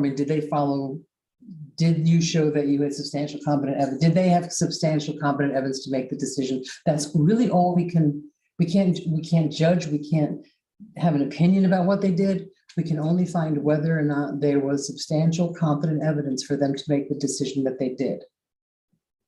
Okay, but one of the things was that I was on Zoom for that, because I was told that I couldn't come, although other people were there, because of course I watched it on Zoom. When I put my hand up to ask or answer questions. It was never noticed. I didn't get to say another word other than my initial presentation, which was not as ambiguous. And I understand your frustration of that, but it would not have changed the fact that you put in the windows without a permit. No, that I understand, that there were comments made about the windows that are just mistakes, and instead of asking and saying, by the way, did we since it's only recess, they just assumed from the picture that Well, there, that they weren't. It's in the thing saying that. And Well, furthermore, they're not even recess. Recess. Commissioner Stokes has a question. Sorry. From what I've heard from previous testimony that was reiterated here tonight, the main question seems to be the level of tinting on the windows. So I understand that it was done without a permit, but people have done things without a permit and maybe been able to work something out in the past, come after. But the thing that was really blocking this was the tinting, right? Like the fact that it was single hung was she could have worked through that with HRPB and they could have come to that understanding and retroactively gave her a permit or something, but it doesn't meet the guidelines. And so HRPB denied it because it does not meet the guidelines. If she had come in for a permit, they would have said, no, you can't do that because it doesn't meet the guidelines. So nothing, I don't think anything would have changed the fact that these windows don't meet that guidelines. But my biggest question is for our city attorney about this Florida statute, that are our guidelines legal? So that's the only part of the testimony that I think I was considering in all of this is, was that brought, so you did bring this up at HRPB. Did they, somebody there, did they ask their attorney about this? So it wasn't discussed, and the statute, and I know the city attorney's gonna weigh in, but that particular statute is really for clotheslines and solar equipment, and all requirements, historic districts have exemptions in the statute for design review. So, you know, want to address that, So because we, in addition, the state paid for our design guidelines, and normally the state would not pay for something that would be considered illegal when it's implemented. It's a good question, and I was looking at it today because it is a good question. In the statute she cites to, I think she's talking to the initial paragraph of the statute, and she's making the argument that her windows should be considered other energy devices based on renewable resources, which are expressly prohibited. The intention of that statute was to address things like solar panels, but also to include like a clothesline.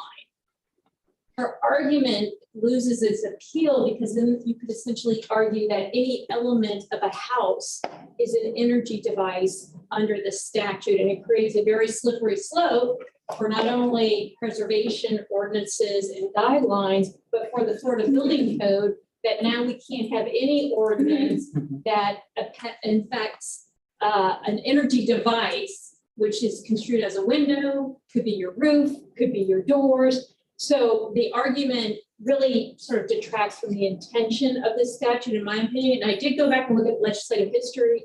There's not a whole lot on this, and there's no other statute in Florida statute that defines what an energy device is. So my review of this is that the windows would not qualify as an other energy device that's prohibited under this statute. Even if they were, the permission. That's the second paragraph. Right. And I believe the second paragraph, if you look at that, that was a more recent change to this provision in Florida statute. It's specific to condominiums because they're talking about restrictive covenants and those types of things that govern what you can't do in a condominium. The first provision in the statute really deals with an ordinance that this body would adopt that might prohibit such devices. And my previous involvement with this is dealing with solar panels and in the city and setting up our net metering most recent program to make sure that everything on our net metering program complies with the statute. So my review of it is that her argument, it doesn't work for this because the window would be creating such a nightmare for every kind of code that deals with housing and building. And it detracts from the meaning of the statute. And I don't think anything in the statute, and I've just heard what she wrote, prohibits a city from it was like, I think if a city said, you cannot have solar, you cannot have, that would be a prohibition, Correct. a forbidden prohibition. We do allow energy efficient windows. We do allow, rooftop solar, we do allow clotheslines. Yes. So I'm afraid that I have to agree with you on that.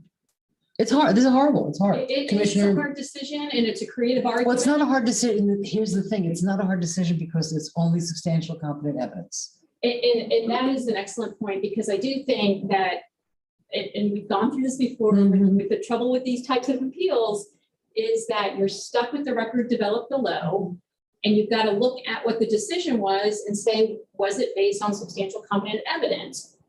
What's furthermore in the appeal provision of your code is that if you want to overturn a decision of HRPB, you have to further find that the decision was in violation of applicable law or was otherwise arbitrary and capricious. And this wasn't. Commissioner Stowe, Marika. With all that being said, I would like to make a motion that the evidence presented in the application materials, presentations, testimony, and the staff report was competent and substantial, and therefore move to uphold the decision of the HRPB to deny the application for the certificate of appropriateness for window replacement with property located at 518 South L Street. Do I have a second?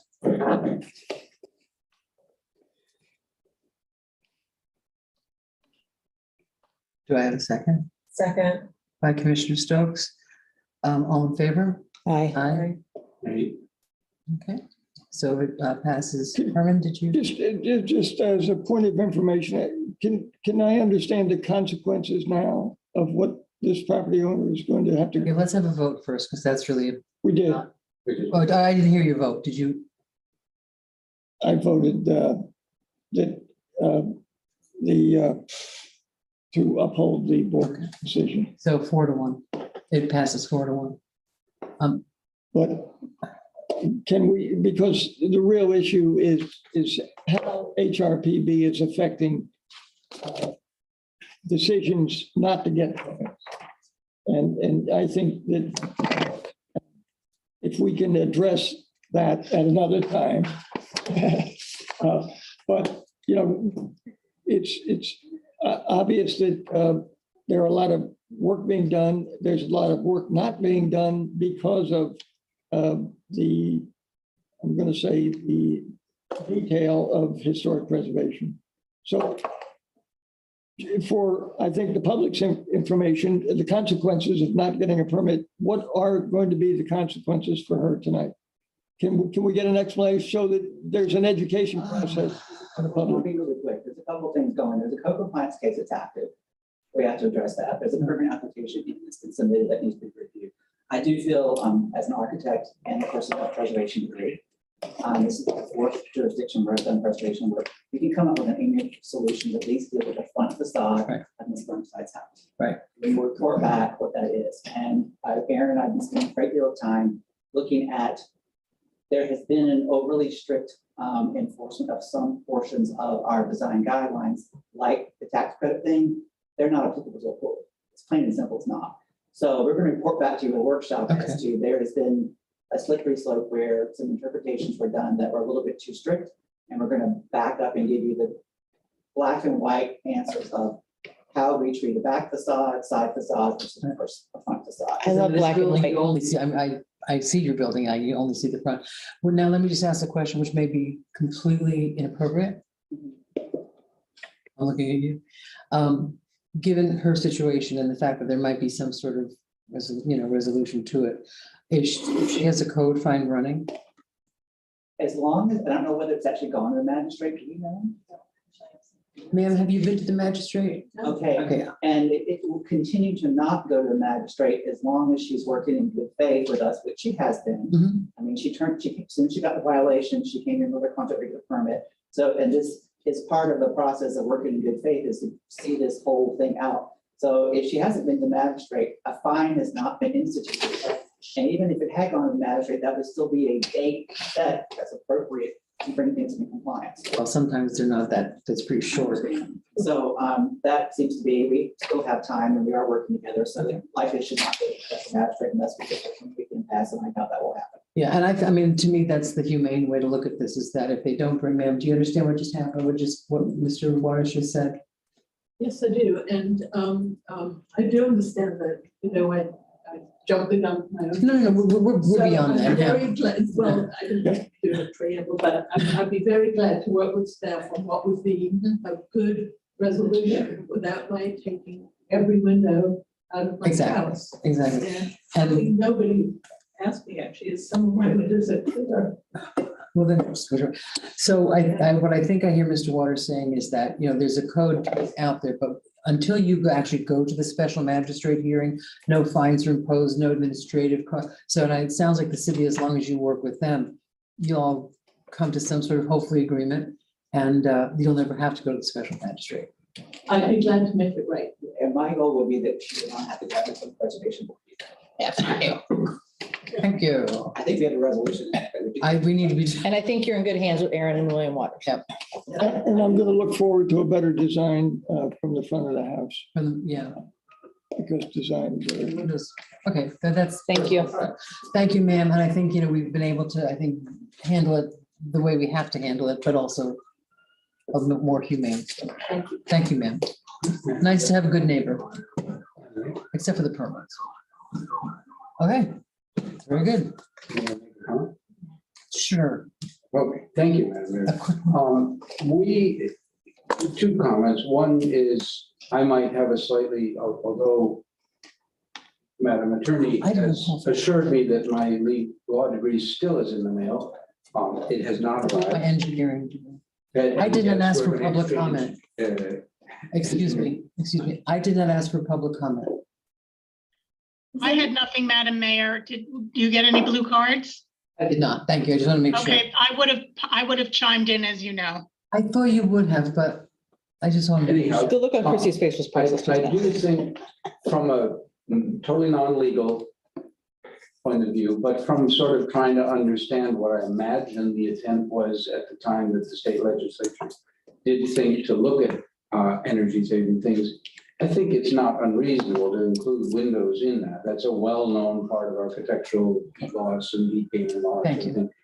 But that's not my main comment. My main comment that I think is very important is that we've been through a similar situation, this board, at least once before, maybe other times, where my impression is that the public is looking toward the elected officials to look at a decision by some of our advisory boards and say, hey, does that make sense? Is this in the best interest of the community? And the way our rules are currently set up is that we can't do that.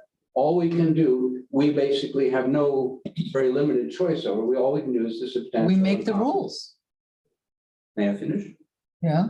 Okay, I'm suggesting that as a board, we owe it to the community to consider fully, is there a different way that our rules can be set up such that in fact, the elected officials do have an opportunity to give the residents of the city a second chance that is in fact independent and not simply, hey, did the previous board follow the rules, which that's not what the community looks to us for.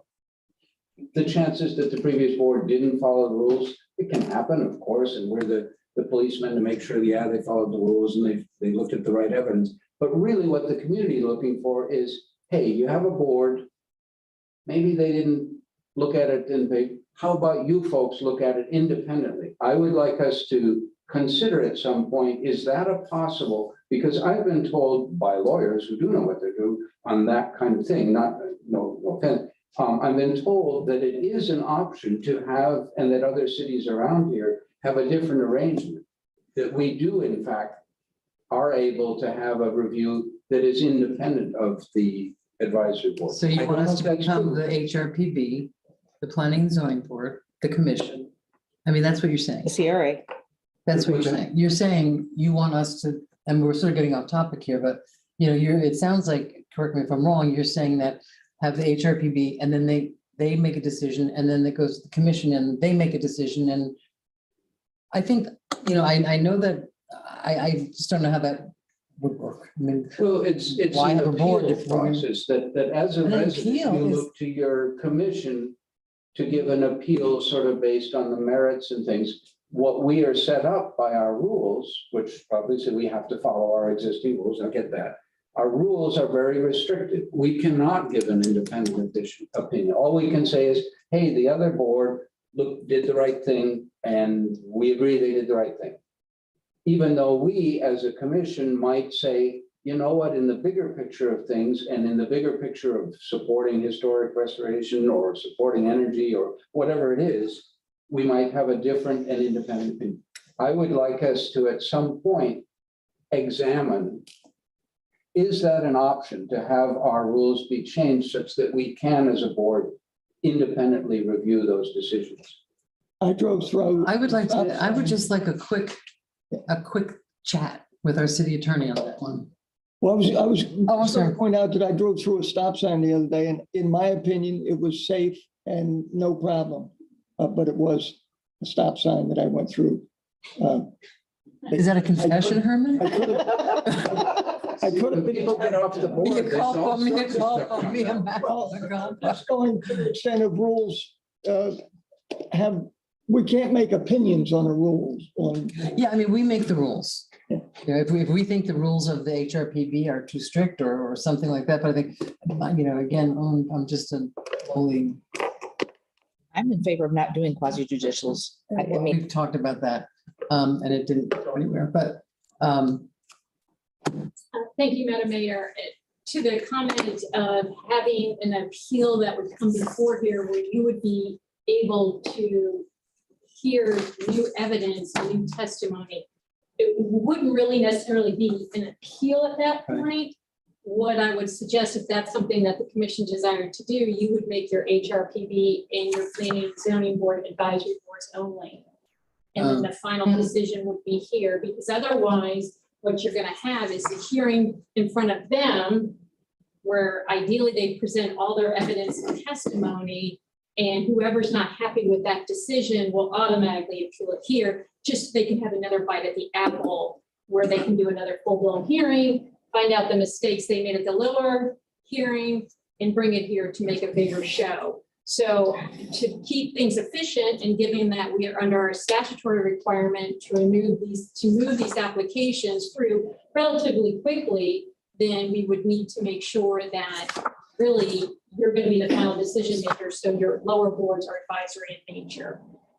Otherwise, most of the cities that we represent, when someone appeals such a decision, whether that appeal goes to circuit court or whether it goes before the governing body, it is really based on the evidence established below. So it's truly an appeal in that sense.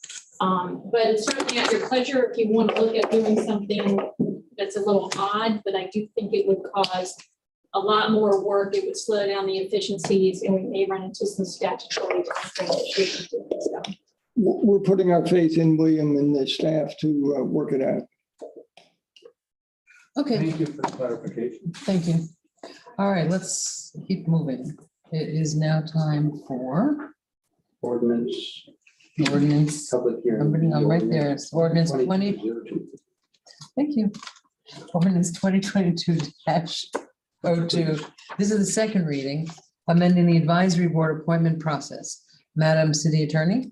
Thank you, Madam Mayor. This is ordinance 2022-02, an ordinance of the city of Lake Worth Beach, Florida, amending the city's code of ordinances, chapter 2, administration, article 1, general, at section 2-9, residence requirement, boards not created by legislative process, to rename section 2 actually entitled city board appointment process, terms of office, and resident requirement, and by creating therein a new appointment process for all members of city boards, changing the terms of office to unspecified terms for all newly appointed board members, and including with revision the current resident requirement for members of city boards. Repealing section 2-12, appointment of members of the city boards in terms of office, providing preservability, the repeal of laws in conflict, codification, and effective date.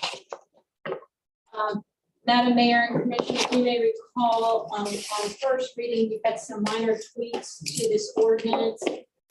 Those tweaks have been made by Mr. Torsidia, and they are included in the draft in your agenda at section 2-9B, where it now states that members may be removed from their appointment at any time without cause by a majority vote of the city commission.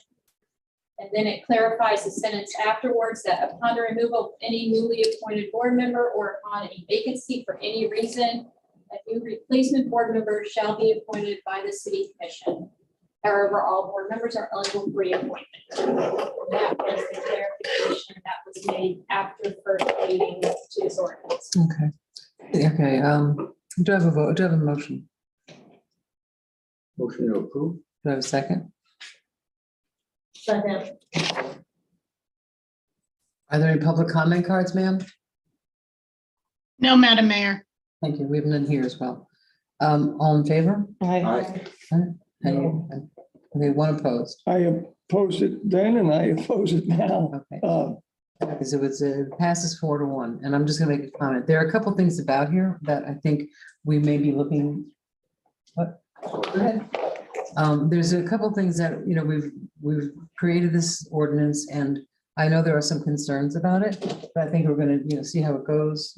We can always come back and say that was not the best idea, you know, about taking board members off the unspecified terms is a little odd to me, but I thought we were gonna specify the terms in each board's, in their in their packet, like it says what the definition is, if they have to be, if they have to have a financial disclosure, and then that board's term. okay, That's what I thought we agreed on. that makes, If you may recall, if you specify the term 2, 3, or 1 year, it creates a property interest to serve. Okay, out that's that the deal. term. oh, So all we right, either have to state all the reasons that they could be removed, Oy. cause, otherwise to serve solely at your pleasure, they can only be appointed for an unspecified term. okay, for that clarification. And I know there are some people that are concerned about that, and we're just gonna have to be judicious and. I think that some people were asking me, Mary, I didn't mean, True. that are on certain boards are like, does this mean if you guys pass this, that we're all getting fired and we gotta start all over? Right, that's what the fear is. I'm like, no, I'm like, we're not gonna just swipe through everybody and make everybody, I'm like, that's not this intent. So I think that people listening need to know that that's not what we're looking to do. We're not looking to boot people out of their, Because it is hard to get volunteers, Volunteer. that is kind of incentive, but we'll keep an eye on it. work through it. And we need to have a meeting very soon about some, you know, vacancies that have that exist right now. Next, new business A. Ordinance number 2022-03, first reading of amending the city's pension plan ordinance. Madam Attorney, would you read? Yes, thank you, Madam Mayor. Ordinance number 2022-03 of the City of Lake Worth Beach, Florida, amending Chapter 16, Pensions and Retirement, Article 2, Employees Retirement System, Section 16-26, Participation in the Pension Plan, Section 16-27, Vesting Credits, Section 16-29, Pension Benefits, Section 16-33, Severance Benefits, Section 16-35, Benefit Level, Section 16-44, Cash Balance Plan created, and Section 16-46, Eligibility to permit specified employees to participate in the Cash Balance Plan and to provide a one-time option for specified employees to remain in the existing benefit structure, providing for severability, the repeal of laws of conflict, application, and an effective date. Thank you. Do I have a motion? Motion to approve. Do I have a second? Second, All in favor? Aye. It passes 4 to Commissioner McFoy is out of the room right now, so it passes unanimously at 4. B. Submission of an application to Palm Beach County for funding under the community Cdbg in the amount of $274,000 for an eligible activity. Do we have a presentation from staff? We do. We're All just right. trying to get set up. Oh, okay. I apologize for that delay. No problem. Technical difficulties. Do you want to take a 7-minute break while they set up? Run to the ladies' room? Okay. Get another cup of coffee. taking a break, ma'am? Yeah, taking a break. It is what time is it? 20 to 8. Let's just take a look at, come back. It's 7:59, Madam Mayor. Oh, glasses. Let's come back at like 8 after. We'll be right back. It was a second hand there. I know.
Madam Clerk, I think we're all back.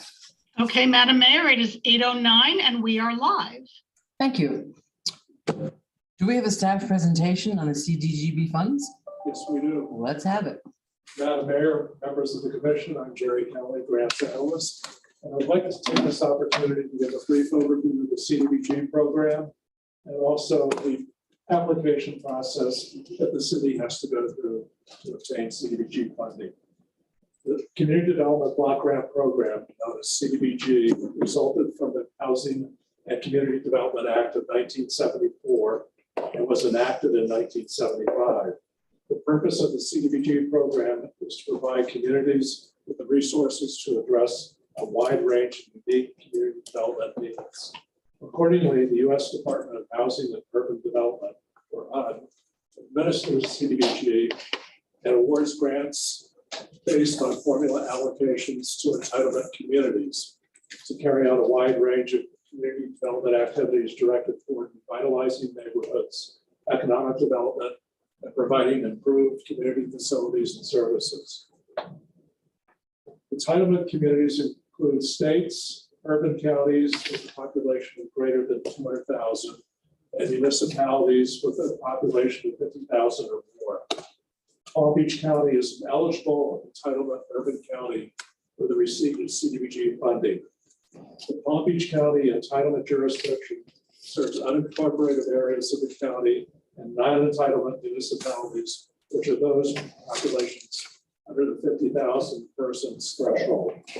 This includes the city of Lake Worth Beach. The city of Lake Worth Beach has thus entered into an interlocal cooperation agreement with the county for participation in its urban county program. This will last through September 30th, 2024. By this action, the city of Lake Worth Beach is eligible for receipt of its portion of formula allocation of CDBG funds the county receives from HUD. Excuse me, Mr. Kelly. In accordance with Mr. Kelly. I'm sorry, Mr. Kelly. Yes, the slide. Thank you.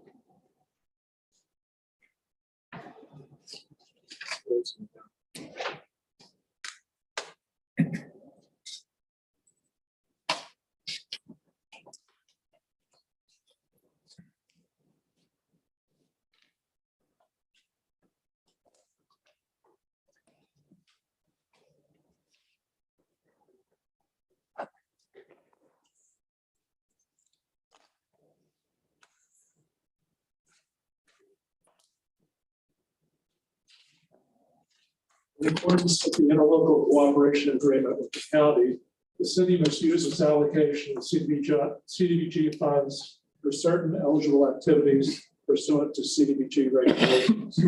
Eligible uses for the county's subrecipients, of which Lake Worth Beach is one, include the following. The first is eligible infrastructure and public facility improvements. These include roadway and sidewalk improvements, parks and recreational facilities improvements, community centers, and public facilities improvements. The second is code enforcement serving an existing CDBG target area. It should be noted that the county's CDBG program does not prevent the city to use these funds to conduct public services and planning and administrative activities that are otherwise eligible under the CDBG program. In addition, the county conducts its own countywide housing, rehabilitation, and economic development programs with CDBG and other funding. And it's also important to note that whatever activity the city has funded must be completed within 12 months.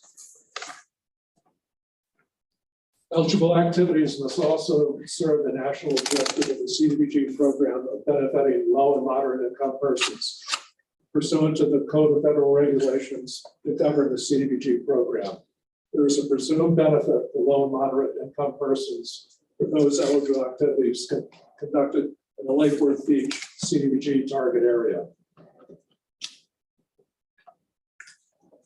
The estimated funding allocation for the city this year is $274,506, which is an estimate based on this current year's funding. HUD will provide the actual amount in the next couple of months. But this funding is subject to availability from HUD and approval of the Board of County Commissioners. And it's important to note that the city can submit only one application for the total amount. This above is the CDBG target area for the city. It's roughly bounded by 10th Avenue North on the north. To the west, it includes the Park of Commerce. And then below Lakeworth Road is bounded by I-95. On the south, the town of Lantana and the city of Lake Worth Beach boundary. And on the east, North and South Dixie Highway. This contains approximately 2 square miles. Projects that were suggested for CDBG funding based on capital improvement needs are number 4, and in no particular order. The first proposed activity is Memorial Park Phase 2, which is concession and restroom facility replacement and upgrades. The scope of work as proposed includes creating a larger and ADA accessible restroom facility for male and female patrons in accordance with their gender identity. The construction of a new larger concession area, the establishment of a larger storage room area, the removal and replacement of the common area fencing around the pavilion and expand it to the west. The installation of new siding throughout the common area, the replacement of the existing bench and tables with new bench and tables, and pavement resurfacing of the entire parking lot. The city, it should be noted, is currently using its fiscal year 2021-2022 CDBG allocation for phase 1 of these improvements. It basically includes the replacement of the pavilion. The total estimate for phase 2 is $274,506, which would be entirely covered by the grant.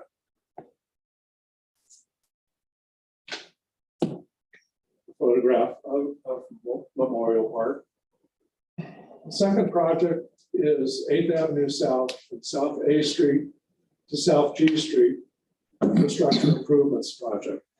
The scope of work includes construction of a new 40-foot right-of-way roadway section, installation of new curbing and ADA accessible sidewalks, construction of swales and landscape green areas, new striping and signage, and traffic calming on each block. The estimated amount for this scope of work is $527,622, which will leave an unbounded balance of $253,116. The city would have to come up with this local cost share. There's a photograph of the existing right-of-way. It's basically a dirt road. And an example of a neighboring street to the south, 7th Avenue South. Third proposed project is Lake to Lucerne Center Block infrastructure improvements, which will stretch from North B Street through North H Street. The scope of work includes installation of new curbing, ADA accessible sidewalks, milling and resurfacing the roadway, new striping and signage, traffic calming on each block, and stormwater adjustments and improvements. The cost estimate for this particular activity is $326,650, which would leave an unfunded balance of $52,144.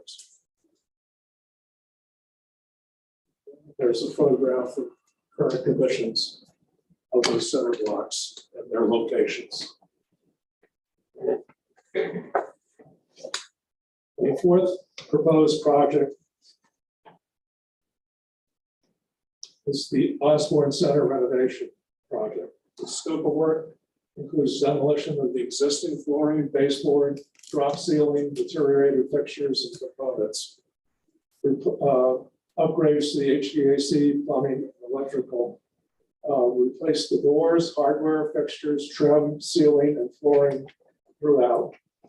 Foyer modernization improvements to the welcome area, painting the interior and exterior of the building, and exterior facade improvements and landscaping.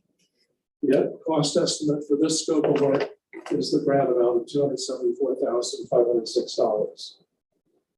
Staff respectfully request your input in determining the project the city should submit this year. Why, thank you. Thank you. Does anyone start? I have a question for Jamie since here. It makes me sad to see 8th Avenue South and the condition that it's in, and I feel like that's gotta be so demoralizing for the people that live around that area, and would be just amazing if we can get that up and running. And was this on the list last year and didn't get approved? It was on the list of possibilities to use Cdbg funding for, but the community went with Memorial Park instead. Correct. We brought this forward before. Okay, This so. is not addressed, obviously, as part of the bond program. Yeah. I just feel like it's not exciting, it's not a gym, it's not a park, it's not a pavilion. Is it ever gonna get done? Like, it's just gonna keep, we think, oh, well, eventually maybe CDBG money will pay for this, so we bring it back every year, but it never makes the top of the list. So, It's a matter of, and obviously during the budget process this year, we'll be discussing infrastructure and how to fund different things, but with the finalization of four-year bond program, which only covered a third of the city, we now have that question of where do we go from here, and what, from your standpoint, would you like to see us do? Do we prioritize projects like this? We stop the pavement addition index at 60. Do we kind of pick up where we left off? Do we break it out by district and allocate, a quarter of the money each year to each? It's just a matter of how do we want to move forward. Which will be upcoming, but stuff like this, when it comes up, it's like, well, what we do about it. Given that it's not a $700,000 project, it would be nice if we were able to utilize grant money that comes in, something like this, so we can then use our city funds to do some of the roads that we haven't been able to get to yet. But again, it's just too many roads, not enough. yeah, and it's very clear that from the people who participated in giving the public input, the Osborne Community Center improvements seems to be the favorite from the roughly 20 to 30 people there.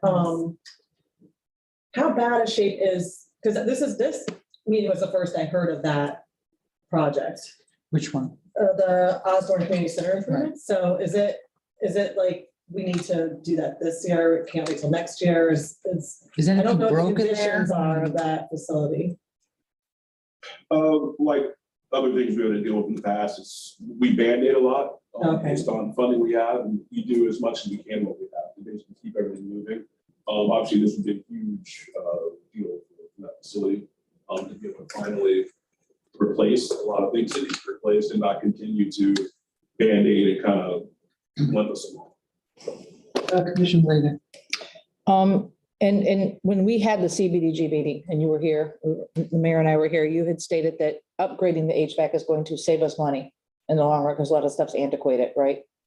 That's correct. So we're running on old systems that break down, that Band-Aid at that And just facility. like everything else, obviously, newer systems, newer technology, you're going to save energy savings. Okay, and then we'd also talked about including in this some security, because we have no security lighting or no security cameras at that facility at all. And I was shocked at the lack of interest in voting. I mean, the room was packed. I would say, just how many people were actually here. We had 16 people that actually showed up in the room. And I was hoping that by going on social media and doing things we did, we get more people to say what they wanted. So I'm not shocked at the Osborne Community Center won by this big a vote because I know all the programs that are there and how many people use it daily. And this is something they see every day, whereas 8th Avenue isn't because they don't drive that way or they don't use 8th Avenue. A lot of people in the community just don't use that road. Well, 8th Avenue wasn't one of the, 8th Avenue was, okay, yeah. So I'm going to stand behind what the community wants. And also it is one of we own it, right? Like I said, we own it. We have to take pride in it. I wish that we would have been able to finish Memorial Park, finish the project that started. But at the end of the day, I feel that as an elected, I need to follow what the community, even though it's only 27 community members that are speaking, it's the community that uses that community center, And they have a self-interest in voting for that because that's what they use, which, because they see it every day. yeah, but I mean, And as far as the center block lanes from Lake to Lucerne, I think that we need to be holding the investors to the fire. We have a lot of townhomes coming in there. And, you know, we talked about having the investors put the skin in the game, you know, do the roads, do the sidewalks.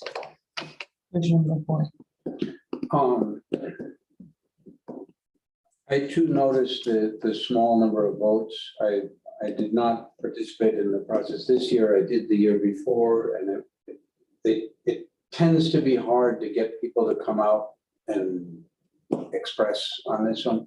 I don't know quite why. It's just difficult to get people to do it. My question on the 8th, I'm looking at Google Earth on it and seeing 9th south of it that was turned into sort of a greenway. It looks like. No, it's road. Yeah, so It's got a narrow sidewalk and then more green space to it. Is that all at all an option for 8th? How much no, it's a traffic road. is something along that line? Is that an option for the 8th Avenue project?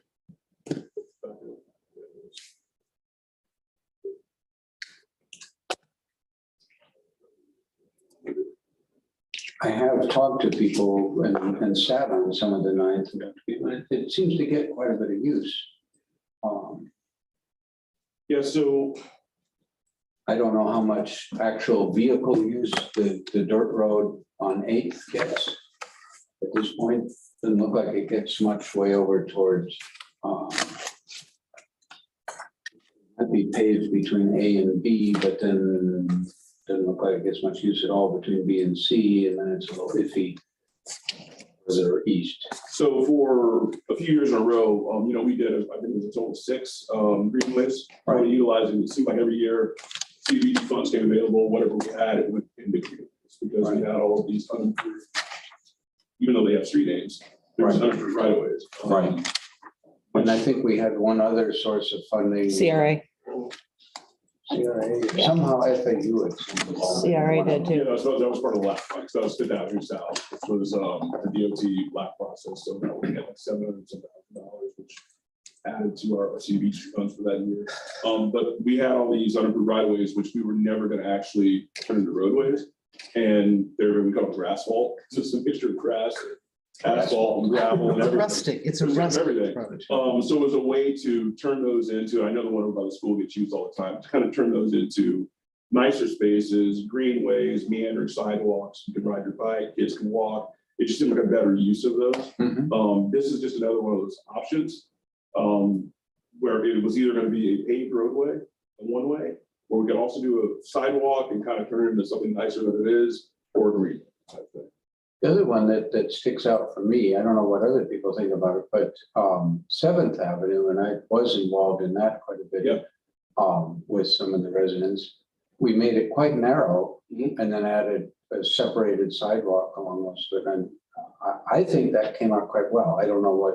Yeah, if you recall, we actually met with all of the residents it out had a on the very site active, and got a lot of their input and everything, and they were really happy with how that turned out. And again, that was another one of those right of ways that was a lot of dust, a lot of dirt, unsavory activity. The PDSO was kind of always in the area, and we kind of turned that into a nicer. Yeah, use. no, I think that one is a nice example. Maybe almost better than some of the greenways in some way. I couldn't tell you why. I mean, you would think I would like the greenway better, but. Well, yeah, that's why we do the public You're use, so unpredictable. because shockingly, It's a just lot of. cool. It's a nice narrow.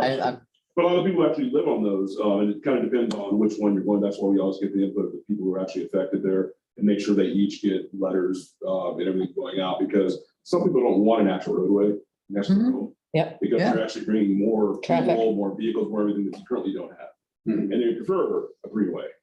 Other people think the opposite. Well, I don't mind the traffic. I just don't want dust anymore because it's a house. The dust is an issue. Yeah. I will say 8th Avenue, just because I live, I mean, it's hardly ever used by the people who live in the community. We go around it. Most people don't unless you, That's what it looks an like. entrance off. So now it's just become like, what do you call that? Like the pink elephant that everybody ignores, don't go down it because your car's gonna get dirty. If you did that, would you do the opposite one way of 7th? Is that what you were thinking? As a similar to 7th, if people liked it. Correct. So what we do, just like all the others, we basically come with the project concepts. We'd have the public meetings, basically the input of everyone, but specifically the people who are going to be directly affected that actually live on there, because those are who we really want to talk to. Right. And see what the general consensus is. But we would come with an opposite direction, basically these are what we're thinking of, planting trees, what kind of trees it would be, here's what the sidewalk would look like. Just a general concept of the project and see what the general view is. I have a question about that. Is depending on what direction you go in, are there different other grant opportunities? And I'm sure the price tag changes depending on which option is chosen. As far as, Like do it on a greenway, do it on a road, do it on a narrow oh yeah, road? there's a major difference in cost there. Obviously, for actual asphalt, if we had to put a roadway in, you're now talking subgrade and 2 layers of asphalt. Is that what you priced this out at? This was right, yeah, this was priced out at, what's the total on that? I remember there was. 500 unfunded. Yeah, so the unfunded amount was it was 527 total, but the unfunded amount would be 253,000. Yeah, which. But is that with you doing a one-way complete asphalt, not green space, not greenway, right? We would kind of do something like we did on 7th. 7th. So we would make it narrower, so but we don't Slow want the to traffic add down. too much more impervious area than we need to. Right. So other than your actual roadway surface and your curbing, we would then want to put as much green space as possible, which is usually a separated sidewalk path, so you're not right on the roadway, and as much landscaping as we look forward. Which keeps the cost down a little bit too, I would It keeps think. the cost down, and then obviously And the you have to worry traffic about down. stormwater a lot less, because Yeah. you're not just completely putting down on the impervious surface across the right away. My impression of 7th, although it's been a while since I was there, is that it does give a very different feel to the neighborhood than what was there before, in a positive. As long as you're driving the right way, because when people drive the wrong way on it, it causes chaos. Well, That's- for the that's people all that our live rules there, are. you know, I know it's not heavily driven on by a lot of people. So it's probably not widely used, but for the people that live on that road, it would be a huge deal. But Well, for 7th, for example, and I wish we had the before and after photos on that. are That would quite be drastic. cool. Yeah, it was quite drastic. yeah, well, I mean, I don't mean to derail this whole conversation. But you did. Not really, it's roadway. I just don't want to wait a whole other year and then have this project come back. Is there anything else we can do? Maybe. Can we have ARPA money coming in for infrastructure, don't we? Ms. Ray, are you done? Sorry. Okay, I just wanted to make a couple comments and I'm thinking along the same lines. So obviously these are, I think more of not just the 8th Avenue, but the B, C, D, between Lake and the Stone. Those are very well trafficked, very visible, and they look Investors. They look sad. Investors. Here's my thoughts about this, and I have a question. Memorial Park, who uses Memorial Park? Where do they come from? Are they city kids? There's a football, what goes on at Memorial Park? Football, soccer, Football, cheerleading. soccer, cheerleading. A lot of different people from not just the Osborne community use that particular piece of property. It's very visible to people that go on, and that's the entrance to our city. My preference would be, do we go with 16 people to authorize the spending of $275,000? There's a lot of more people. Obviously, I went to the meetings down at the Osborne Center, and there are, like every other group, there's active people, and they come and they right? And the people that were there are people that use the Osborne Center. But I think that, Is it for the cemetery? shush. Don't make me come there. Don't make me come over there. No, I'm gonna derail like Commissioner Stokes over there. And I'm going to keep them all on track. Okay, here's my thought. Memorial Park, as you drive by it with the chain link fence, with the right, that would be replaced if we went with Memorial Park, correct? Correct. Chain link fence on A Street, that's part of the improvements. My vote would be, and again, I apologize to the 16 people, that voted for the Osborne community, but it sounds like, the HVAC, we can you know, it's the only community in the city that actually has a community center. Let's start there, right? So it's not perfect. It needs work, but we do have ARPA funds coming, and I think that we need to bear that in mind. My preference would be the Memorial Park. It's halfway there.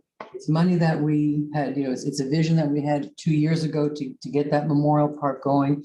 It's heavily used. It's the entrance to the city. It doesn't look pretty when you walk by, you know, when you drive by it. If we were to have those completed, that's my 2 cents. And I think that when we're talking about 8th Street, and I mean, I'm aware of that, and the other streets on C and D, I mean, there's streets we all know there are streets all over the city that need work. And I'm, you know, hoping that we can either find, we're getting much more aggressive this year about finding money for grants. We are also have the bonus of ARPA money coming in, and if we could come up with, you know, the next set of the 3, you know, the 5 worst streets in the city. I mean, South Lakeside, I was going down Lakeside the other day, like North Lakeside, and not pretty. I mean, it's not in District 1, but it is a mess, right?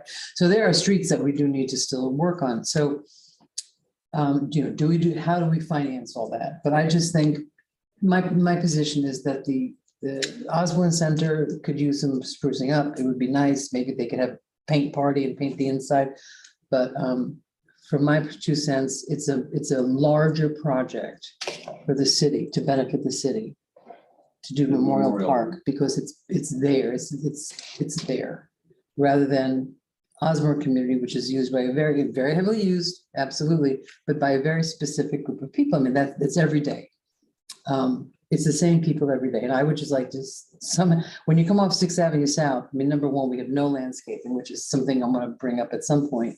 And then we have that chain link fence, and it's not good. It's not good. So that would be my vote, would be Memorial Park. And I'm sure that the 16 people that voted for Osborne community won't like what I'm saying, but that's my position. But I'm only one. Can I make a motion to approve the Memorial Park improvements phase 2, since we've already done phase 1? Well, I have Cdbg money. it doesn't say fencing in this write-up for Memorial Park. It's common area, what's it at? It's got proposed work includes construction of larger and ADA accessible bathroom facilities for patrons, construction Number of. 4, remove and replace common area fencing around pavilion, expand. Well, I'm looking at what's in our little executive summary. It doesn't say fencing. In the PowerPoint. It's on the, it was in the back of the PowerPoint. I thought it did. Yeah, but it wasn't, okay, so that's why I'm asking. It's not, what's in writing is not the same as what's in the slide, as far as what's the work that's being done. So we just need a Motion. And then- Motion, can I get if we don't get a second, move on to selection. And then my only other concern is on that slide that we showed, Wait, did you second it? Commissioner? No. is, you know, we just had LGBTQ training for the city and create larger and ADA accessible restroom facilities for male, female patrons. We need to be gender neutral on this. Male/female patrons doesn't sum up our entire community. So I would prefer if we revisit that wording. Would you do it at the Osborne And Center do- too? What's that? Would you do that at the Osborne? Center Yes, it would as do. well? Yes, absolutely. You mentioned that, Commissioner, but Yes, sir. it will be in our application. I added to the PowerPoint verbally because of HUD regulations. It'll be male, female patrons in accordance with the individual's gender identity. Okay, so that's how you're gonna write it. That would be Okay. most- Jerry did say that verbally. Yeah, Is there a deadline on our decision? 1 week. 1 week, so today. I meant tonight. What time? And in the staff report, it does mention the replacement of common area fencing around the pavilion and expansion. But just around the pavilion, not around the circumference of. Yeah, and then it's expanding to the west. So basically, we're going to look at, based on when we get the actual numbers and we actually get the estimates, how much can we actually do? Because the fencing I'm talking about would be to the south of the. That's what I thought. You meant 6th Avenue, right? Actually, along 6th. Yeah, it Now, doesn't look that's- good. Visible part. There is a DOT project, the on and off ramps, everything for 6th Avenue, right at so that entire fence, that's gonna actually get moved, that fence line. Right, let me just, 1 second, let me just ask you, because you just piqued my interest about that, because that entrance, well, I would like, as that's happening, I would like us to be able to have some input into the landscaping in the new, I drive past these these other exits and there's palm trees and it's lovely, and we don't have that. So as that part of the process. I might have had that included in some comments to DOT. That's why you are the man you are, Jamie. We bring it up at PPA that there is a requirement for DOT, and Jamie knows about this, that you're supposed to spend some money on vegetation, and sometimes they do, and sometimes they don't. Well, And we didn't, they didn't. And I asked one guy at a charrette one day from DOT about that, and he was like, well, the city's probably got to kick in some money as well. Okay, but apparently it had not been asked. And he said, you got to ask for it. Yep. And the city didn't ask for it. Back then, they did not. They did not. Okay, thank you. So, I mean, that changes my position a little bit, but There was a motion. there's a motion. Do I have a second? are we generally pretty comfortable with that? I think we are, With what? with your proposal of the Well, memorial park. Mr. Robinson made a motion to approve the memorial. Based on the number of, the degrees of usage of that money and the improvements. I mean, I know the Osborne Center gets used, but Memorial Park is, I'm going to say, more. So My feeling is that Memorial Park gets used by a lot more people who aren't from the city, because the football and the soccer team, they have a lot of people who've come from our surrounding cities for those two leagues. So it's not, there is a benefit, obviously, because it's in my neighborhood, it is the first thing we see, right? Okay, I'm gonna pass the gavel and can I pass the gavel and second the motion just for a vote? Okay, I'm gonna pass the gavel to Mr. Robinson and second the motion. Now give it back. He keeps it into the conclusion. Oh, have at it. Okay, so there's been a motion and a second. Big chance to lose it. Motion is second, which I think is gonna fail, but we're doing procedure. Motion, all in favor of Memorial Park? Aye. aye. Nay. Commissioner Stokes? How does it feel to be the vote tiebreaker? Got to do it quicker. I'm not a tiebreaker. She's not. It's Vote three. doesn't matter. It's, Aye. okay, so, I have to listen to the people, and the people want it Osborne. sure, understood, Mathematically, it makes sense to do Memorial, but for me, I understood. know who use Memorial because my son was in the soccer team, and I know where those people come from. And Motion. we have some, sort of informal agreement that as we get to the ARPA, that we will revisit the Osborne. So what was the vote, 4-1? Especially when we've, I believe it yes. was, I mean, especially when we've done things for ESO and the fire department and Compass, and we keep taking care of all these buildings, and we own this building. We own the Osborne It's community. functioning, it needs work, but it's functioning. It seemed to be make work, work. And, not saying replacing trim is not, but it's not. Okay, next one. Now we're at, thank you. 22. And I think, listen, the conversation we're gonna have about ARPA funds is gonna, I'm sure we're gonna be addressing all of these things that we're talking about with ARPA funds when we get to that particular conversation. I'm sure the Osborne Center will be a focus of that. Thank you for staying so late, Jerry. Thank you, Jerry. Thank you. Okay, resolution 13-22, intent to abandon a portion of the city's right of way adjacent to 1401 North End Street. Mr. Brown. Oh, was there any public comment on the, I keep forgetting that. Madam Clerk. Oh, I only have public comment on item H, so we have a wait for public comment. Okay, great. And just a reminder, if you want to speak on any issues, if you're in the audience, you need to fill out a blue card. I know, okay, so, right behind you, right up there. Thank you. That's what I was trying to tell you. I know. I was very discreet. Okay, so now here we are, the next one. Let's see. Mr. Brown. Good evening, Madam Mayor and Commission. For the record, Jamie Brown, Public Works Director. So this agenda item is for the intent to abandon right away at 1401 North End Street. So you live on one of our unimproved right of ways in the city, and you wish to take over a portion of that right of way forward with another. You currently have two options. One is an actual abandonment, or the other is a revocable permit. At this particular property, the previous owner had a revocable permit. The new owner is actually putting in for an abandonment on this property. So when we get these applications, obviously public works, we get with utilities, we get with water sewer, make sure or find out what our actual city facilities are within that right of way. And if we're getting easements in this particular situation, there's no reason why the city would need to hold on to this portion of the right of way. So we are recommending approving. Is this a homestead? They live there? They do live there, yes. What's the application fee? The application fee for abandonment is $1,500 and for a revocable permit is $1,250. So they're getting,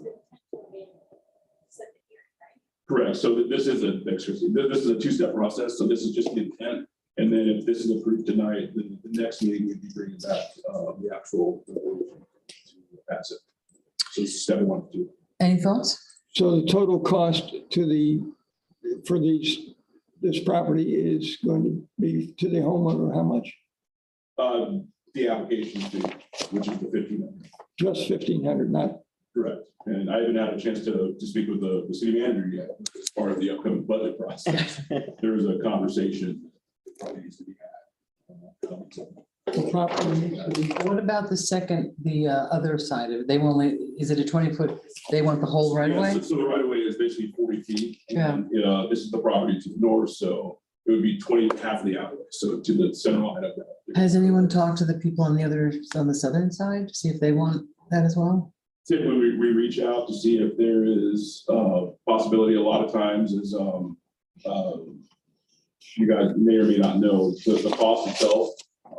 That the other property owner might not have those funds at the time being to put out to do And that. if we do abandon it, do they have to improve it? It then becomes a part of their actual property. So what will happen then is that will be added to their ad valorem tax base. Correct, and then they're able to do whatever they wish to do with it. But would they be able to leave? Because right now it's just a gravel dirt. Correct, in this particular location, like east of this right of way, you've got a block and a half over, there's another abandonment that was done a long time ago, unapproved right of way to the west of it, so it's one of those situations where the city's never gonna, we're not gonna ever do that. We can actually turn that into a through road. I guess my question is, if it becomes private property, will they now have to actually, because the city's not maintaining it, it doesn't look great, right? Will they have to do that? Are they gonna actually, do they just get to have it, or do they actually have to improve it with landscaping and whatever? Typically when someone acquires their part of the right of way, whether they fence that in, make that part of their yard, it depends on what they decide. But it's up to them. Correct. They could leave it kind of a mess. Well, you can leave it a mess. Well, I mean, the way it is now. Well, we maintain it, and the benefit, I guess, for the city for doing the abandonments or the revocable permits is that this is now something else we don't have to maintain, especially. You don't maintain it now. But we still have to maintain the other half. Well, we still have to mow it, depending on what it looks like, Right. mow it, to build landscaping, yeah, so there's still a maintenance portion to it that we would now not have to. For half of it. For half of it, right now we do the whole. Is your light not working, Herman? There you go. Well, I just, I'm uncomfortable with giving away city land for nothing, or $1,500. Square footage wise, I don't know what that adds up to in the appraisal market today, but it's worth, probably more than $1,500. And if we're going to give it away, we can require anything we want. We can require how many shade trees, if we want. And we can require a payment if we're giving it up. So, I don't, and we set a precedent of right-of-ways to waterfront, which are even more valuable and are more desirable from the public's point of view and the adjoining property owners. So I just am uncomfortable giving away city property. When did the Now, all we property? can collect from is the actual fee, the actual permit fee. I couldn't find Well, it. that's, after that, then it's, As far as the actual sale, It's not a sale, it's an abandonment. Right. But I almost hear Herman saying, why are we selling these rather than, Right, one thing to think about with public right of way is for most public right of ways, you kind of look specifically at this one, the city doesn't own it. We hold it in trust for the public. So it's not like other city property that we own outright. We hold it in trust for the public. And while there is some wiggle room of how you abandon things, perhaps charging for something or requiring some type of improvement, I think it's something within your discretion. We don't address it currently in the code, how we would do that. And I think that's what Jamie was referring to in terms of next budget session, look at those things. But from a statutory standpoint, the statute really looks at it as we're just holding this in trust for the public. It's not city property. Whose property is it? It's public because it's based on your original plat of the streets and right of way that are dedicated to public use. So then the city has accepted it through the development of these streetways. And we hold it in trust for the public. And it's a pure legislative decision whether or not you want to abandon public right of way. There's pros and cons to it. As Jamie mentioned, obviously, the city doesn't have to maintain it. It does become part of the person's adjoining property, so they have to maintain it consistent with the city's code. So it relieves the city of that burden, but the downside is what Commissioner Robinson has mentioned, is that this is sort of held for the public use, and we're now giving it up. to a private person? Commissioner Right. Stokes? So, I don't like the idea of giving up these public right of ways necessarily. And I was talking to William Waters and Carmen Diaz the other day about how, or Davis, sorry, how in District 3, which is where this is located, we have the golf course and we have Spillway Park. And then we have the community garden.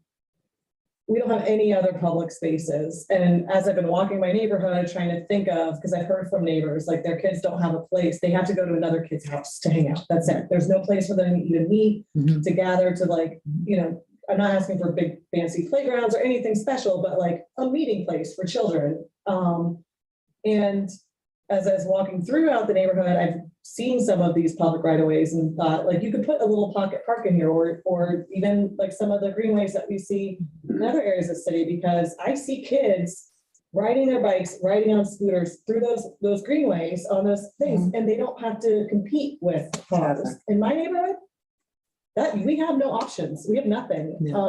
And it was suggested that through our conversations that perhaps maybe we want to put a temporary moratorium on abandoning these right of ways until we can get our master plan going for open spaces, which is something that we might be able to use. We've never had the funds to pay for the plan for open spaces for the whole city. And it's something we want as a city, is to have open spaces for the public within a certain distance of, you know, the best that we can. And we just don't have it in District 4. I mean, District 3, the golf courses counts as all our public open space, which is great, but it doesn't work for families. Right. So I would prefer not to be giving away potential, you know, right now, yes, we have to maintain it and we're not doing anything with it and we won't make it a road and it doesn't need to be a road, but then we've seen some other creative uses Once it's of gone, these it's gone. areas. You want Once to it's gone, table it's gone. it? If we table it, If I may make a comment on Sure. the pocket parks, we have to be careful because if it is public right of way, it's dedicated for public roadway purposes and not as a park. And so this issue came up years ago. It's the same discussion about abandonment of right of ways and whether or not you could convert those public right of ways into public parks. And looking at it from a legal perspective, you're changing the use, which the city wouldn't have authority to do because we're holding the property in trust for the public for right-of-way purposes. So our greenways are allowed because they're consistent with the dedicated purpose of the right-of-way. parks, we usually run into problems because I have to go back and look at the original plat to see how it was dedicated. And if it wasn't dedicated for some park purposes and it's solely for, egress and roadway purposes, we can't then convert it to a pocket park. But- Okay, so but we couldn't won't they- call it a park. Yeah, well, Call it a let me- greenway. so we could, so the greenways are okay, right? Yes. Yes. So when you say park, you mean fenced in park? Is that what? Like a park. Oh, so that's not what you're talking about. You're talking about a place for kids to ride their bikes and hang Ride out. their bikes, yeah, there could be, And a bike is a vehicle Oh, Under stop the with the state. bikes. there's lots Yeah. of different, and it's bike. but once it's gone, it's gone. Like, once it's No, gone, I- we can't get it yeah. back and we can't do anything with it for the public. So do you want to table? Until we have a discussion? Madam Mayor. Yep, Commissioner Lega? I hear what you're saying, Commissioner Stokes, and maybe you have a pocket park, I think in Tropical Ridge, there's one little one, got like a fence around it, so I hear what you're saying, every kid should have a park walkable. I just feel that we've given a right of way to investors who are making money on the land to do projects. And now we have this homeowner who wants to improve whatever they want to do to their space, if they're going to expand their garage or whatever they want to do. Are they here tonight? And they want to go forward and pay more taxes to us on something that's just been abandoned and left. It's not gonna be much more tax. It's empty land on a homestead property. I mean, do they have plans on why they're submitting I was gonna this suggest something. request? It's free. For $1,500, you're going to buy 20 feet. The mayor has a suggestion. Or a question. I'm waiting for them to stop caucusing. Are you done caucusing? Are you done? She just raised an eyebrow. Oh, yes, I trained this You eyebrow. did. I was like, whoa. Mr. Waters was inquiring, he was asking if there was any easements that would be necessary. Okay, thank you. There is one. There's Okay. no water line. Here was my thought. Maybe when someone comes to us with a request for abandonment, they need to come with us with a plan for what they're gonna do with that abandonment, for us to say, you know what, okay, or not. I mean, that's just a thought. I'm really hearing what you have to say though about open spaces in the city. And I know that I've gotten quite a few phone calls about people that are upset about the fact that, 20 years ago or 10, whatever, we abandoned all, we did revocable permits and abandoned all that waterfront property, which, in hindsight wasn't a good idea. I haven't driven by to see what kind of shape this is in. If the people had a revocable permit all this time and never did anything with it. I mean, these are new owners? Yes. Okay. Yeah. Somebody make a motion. Oh, no, Commissioner McVoy, have a short comment. I have a short comment. I agree, and if I'm understanding our attorney correctly, if it's a greenway, and particularly if it's, and I'm being at least serious on that one, that if it's bicycles, that is a Oh, vehicle. absolutely, I agree.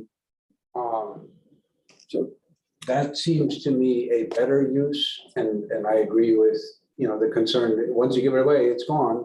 And it seems like sort of the highest, best use kind of idea would be, it's a lot more valuable for us to put a little bit of effort into turning it into some sort of greenway or bikeable place or something. Which I don't need, in this area, I don't know if that's a possibility with the surrounding area, but I don't see why right now, not. we don't have a possibility. Well, I was just- Maybe Commissioner, maybe Vice We Mayor. can send anything suggestion else to away on table this. 14th? What? I was gonna say, is there any other spaces on 14th Avenue that we've given away? Like, could we do 14th Avenue as one big greenway? Or have we already abandoned right away here, there, here, I there? seem to remember There's an we did one abandonment to somewhere. the east, I think it was 2 blocks to the east, on. So it's not It would be contiguous. 14. It wouldn't be So contiguous. it's It not- would be continuous. So if you look at the overview, like the actual site view layout, you'll see that, these weird kind of checker patterns. So there's that. It's Yeah. not consistent. So that's why I was saying we would never be able to go through and say we're gonna pave 14th from, all the way. Right. But you I- could still have a little piece. Okay, I'm gonna stop this. I'm gonna ask Vice Mayor Robinson, because it's really late. I made a motion to table. Do I have a second? Second. All in favor? Aye. Thank you. I'm sorry, who was the second, Madam Mayor? Commissioner Stokes, Thank you. Fine, but I'm good with which time? Okay, now that's hopefully an easy one. Item D, change order number 4 with R&D paving for the Park of Commerce Phase 2 project. Mr. Brown. Okay. So, Park of Commerce Phase 2, we are in final completion right now. This is basically a closeout change order that has 10 separate line items of different things that have come up throughout the project. Our CEI, which is a construction engineering inspection, that firm, which is independent, which is required throughout DOT for that project. They are in agreement with every single one of these changes and said they were necessary to get done. I know Mr. Shields is also on Zoom. Yeah, there he is. Brian, do you have anything else you want to add to this item? Because this is a joint item between both works and water utility. And for $10,000, the fencing wasn't considered in the beginning. It's considered a change order. We just came up with the idea of fencing. How many change orders in? Which one are you referring to? Number one, install a new gate and adjust the existing fence. Oh, yeah, so as we're going through the project, the harmonization, obviously, when you set your new roadway height and everything based on stormwater conditions and everything else, all your existing properties, you're gonna have to harmonize all those so your slopes are equal correctly.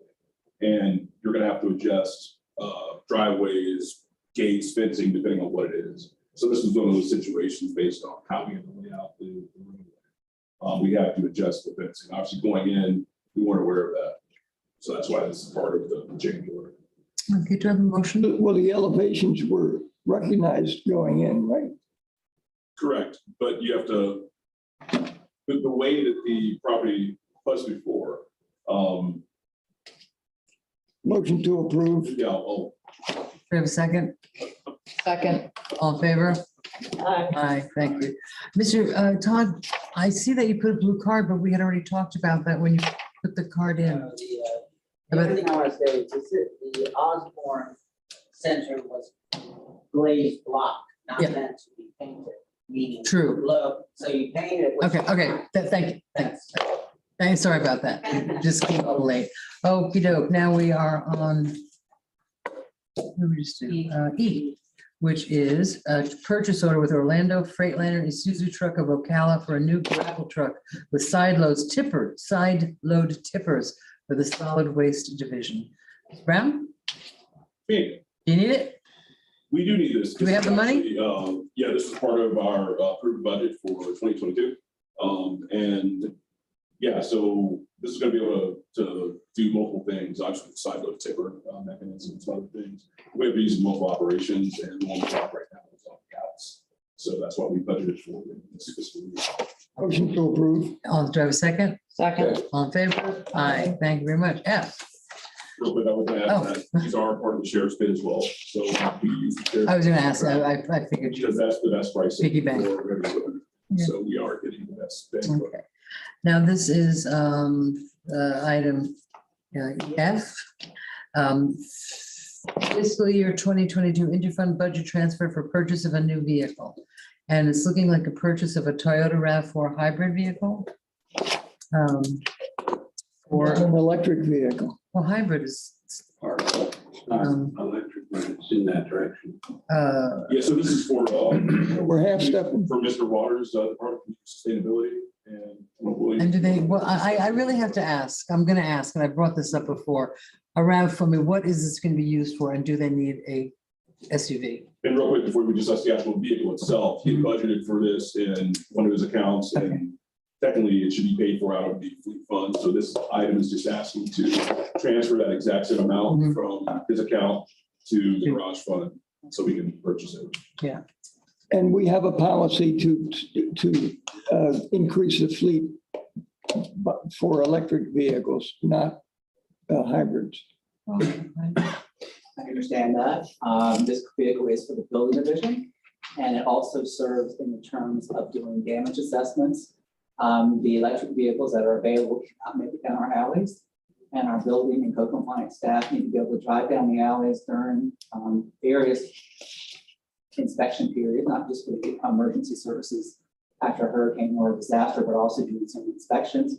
And we found that the electric cars just aren't able to get down the alley. It also, the RAV, I understand it, is a far less expensive vehicle than a comparable electric vehicle that would be the same. Why SUV? I mean, it's a car, they drive around. They don't load stuff in their car, they're not, I mean. Well, I'm not trying to, we asked what our options were and what the staff prefers in terms of their duties. and it was either a pickup truck or an SUV. But why? Because when you do damage assessments, 3 people have to be in the vehicle. All right. A driver, a recorder, and a note taker. Okay, And and again, the cars that we have cannot make it down many of our alleys or uninterrupted right of ways, which the vehicle does serve more than one purpose. We have, I think, 9 assessment teams, and each one of the teams, we have a combination of both electric cars, and some vehicles such as this. And this is replacing one that is like this level of service. We want to maintain that service. And we also have to have our assessment done in 24 hours of the all clear being given, and a further assessment done in 72. So we need to be able to have 8 teams out in there in a vehicle that can make it pretty much anywhere else in the city. but is the problem with getting through the alleys the size of the vehicle, or what's the problem with getting through the alleys that you're talking about? Well, the vehicles aren't 4-wheel drive. They have low clearances. Electric cars tend to weigh a lot, and they can't traverse the alley. And the driver and the other 2 administrative people would have to get out and walk a half a block to get to the center of an alley that they're, Well, the alleys are, most of them are 400 feet long. okay, so But they, sitting in a one car, street to the other, then they'd have to walk 200 feet. Right. let me ask you And another the question. entire city has to be assessed in 24 hours, within 24 hours of all their given. And when it's dark, it's very difficult to do assessments. We had a policy to continue the fleet of electric cars. This isn't. But I think he's explained that. I'm gonna call on Commissioner Malega. Okay, so thank you for explaining why we needed an all-wheel drive in Lake Worth Beach, because I'm like, why would we be paying for that? So you're saying because we go into alleys that are sand traps, can have debris, you feel that we need something that can go through that kind of rugged terrain, if we'll call it that. The Toyota RAV4 does have a higher ground clearance. I will say that the price on this is really good.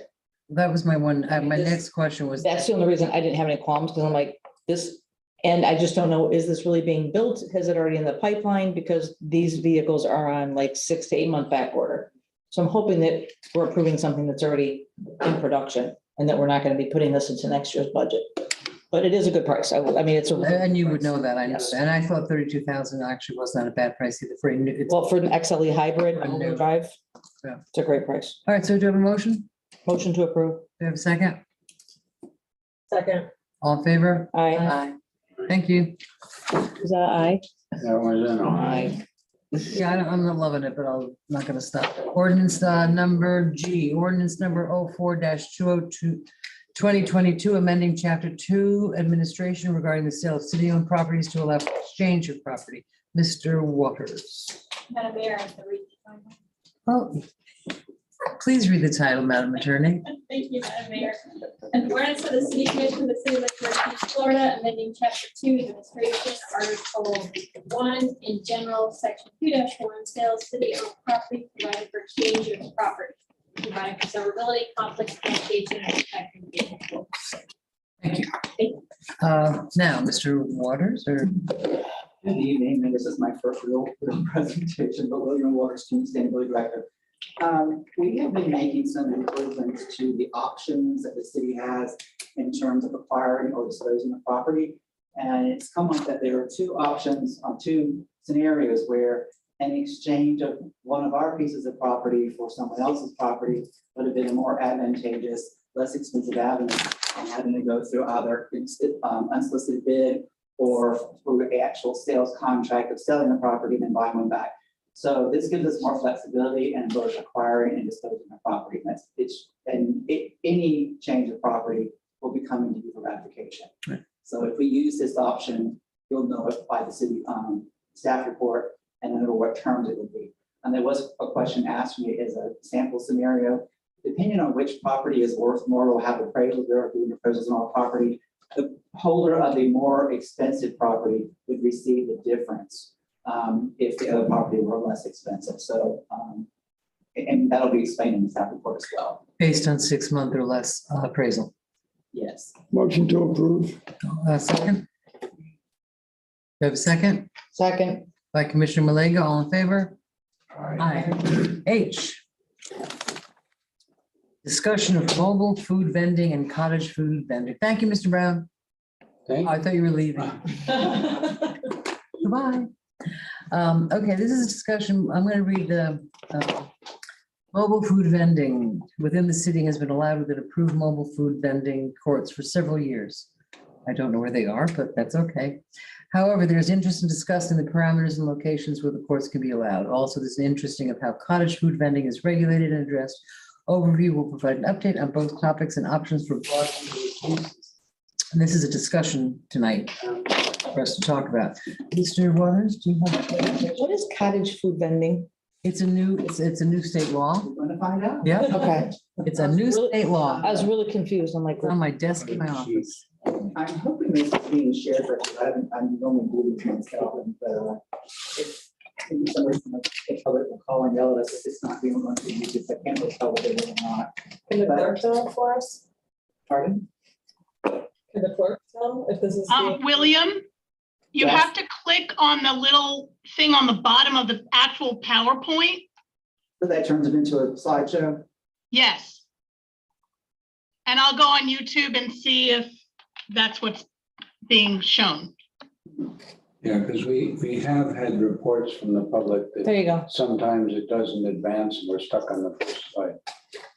There's a slide. Okay, so we'll start with mobile food vending. And mobile food vending came up in discussion about 6 years ago as the proliferation of food trucks and food festivals and things came about. And at the time, we added to the use table the ability to do mobile food, gave a definition of what mobile food vending is and the appropriate path from land development regulations on where on private property these could occur. And regulations were put in place that through conditional use approval, a mobile food vending court could be a standalone use, or it could be an accessory use to an existing business within specified zoning districts. The only zoning district that has been approved so far to allow mobile food vending is the artisanal industrial district. And that is an area along both sides of the railroad tracks, near downtown, south of Lake Avenue, north of Lucerne, outside the transit-oriented development district. There's artisanal zoning on the southern end of the city around railroad tracks and close to Wingfield neighborhood. And then there's an area of commercial west of the railroad track at the very north end of the city along the canal that is also artisanal industrial. So those are the general areas where right now a person can request a conditional use approval to have a mobile food vending establishment On private property. on private property. To date, we've only had one single request for a mobile food vending approval, and that's at Matthews Brewery. They have been having some trouble complying with their conditional use approval, and they do have a code case. They're working with code compliance zoning and building to address the issue that more often than not in the past, their mobile food vending vehicles have ended up on the street versus on their private property. So that is a negotiations of work, and it's been an access issue, and we've had to tell, unfortunately, Mr. Matthews, well, the access issue is not the city's issue. If your trucks can't get on your own property, then they can't stay. And I have to, and I don't mean to interrupt, but I'm going to. Have they gone to this special magistrate? It hasn't gone yet. The case Because is those completely- trucks have been out there for, I love Matthews Brewing, I have nothing against it, but it is flagrantly against our code. And it's been going on for, since they opened. It's like, we get to do this. So my question is, why haven't they gone to the general magistrate? I have to ask Coda when it's scheduled. I know that he's come in with us and is proactively trying to deal with this. There's a myriad of issues that came up. I think because of compassionate co-compliance that was put in place kind of before your arrival to the commission, things got a little loosey-goosey when it came to That particular company. well, not just that company, but how we were dealing with food service on city streets, how big outdoor service was going to be. So we ratcheted things back up this summer once COVID kind of went past, and we were identifying through courtesy notices. You've got issues. Well, there are other issues at Matthews Brewery besides just mobile food vending. I won't go into all the particulars of the case, but it's a little involved. Some of the issues have been addressed. They're still working with fire. And we have been assured, though I can't attest to it completely, that the mobile food vending is not happening on the streets anymore. But if it is, we need to please let one of us know. We do have the code officer here on most weekends. It can be cited through a citation now, or it can be, I guess it could be a repeat offender. Repeat offense, right. At some point. Right. But he's assured us that it's not going to be on the street anymore. The other issues involve health and safety or zoning. Regarding what? The other, The issues with, Oh, well, there's a tiki hut that was constructed without a building permit that doesn't meet zoning. There were some electrical improvements done without a permit. There are some fire issues that Nicole has, as our new fire inspector, who's identified. Some of them have already been addressed. Some are in the process of being addressed. He's having provided some information for us to figure out whether from a zoning standpoint, the tiki hut that was constructed is even allowed from the zoning code. Because tiki huts are actually exempt from the building code if built by the Native American tribes. However, it does still have to meet zoning. And so we have not been able to determine whether that structure could even be allowed due to its size. So it's gotten a little more complicated than what we expected because fires involved, codes involved, planning and zoning involved, and buildings involved. But we will prioritize health and safety. Yes, and Nicole has been out there and they've got a red tag. You could deal with some electrical issues so that they could open. I guess maybe it was 2 weeks ago, 3 weeks ago, there were some electrical issues that had to be dealt with regarding the temporary stage. I'm sorry, I don't have the latest update on where they actually stand with that code case, but it is being addressed and we're working together to try to resolve all that. That being said, though, that is the only locations that were requested and been approved for a mobile food vending facility. And I believe they have approval for being able to have 2 mobile food vending units on that property. That's also going to be look at how much room do you have for these, either a mobile food vending truck or it's a trailer. In terms of comparing ourselves to other municipalities, we do not have any provision to allow any kind of food vending from the public right of way. That doesn't fall under the jurisdiction of land development regulations or zoning. It is something that is probably, I think at least two of you have talked to me about what would options kind of be. That would need to include some input from Palm Beach Sheriff's Office, the Fire Rescue, Public Services, which does have a temporary use permit for the right of way that stipulates you're here for this amount of time. And who would issue that? The city? The city would issue that, but we would probably issue it with certain parameters that here are the locations where you could park your vehicle under certain times, even if it's possibly every day, but depending on what street it's on, we have also had to deal with the fact that one of the concerns, since it's controlled by Florida Department of Transportation, they want some funds back for people using their right of way, especially for valet service or food service.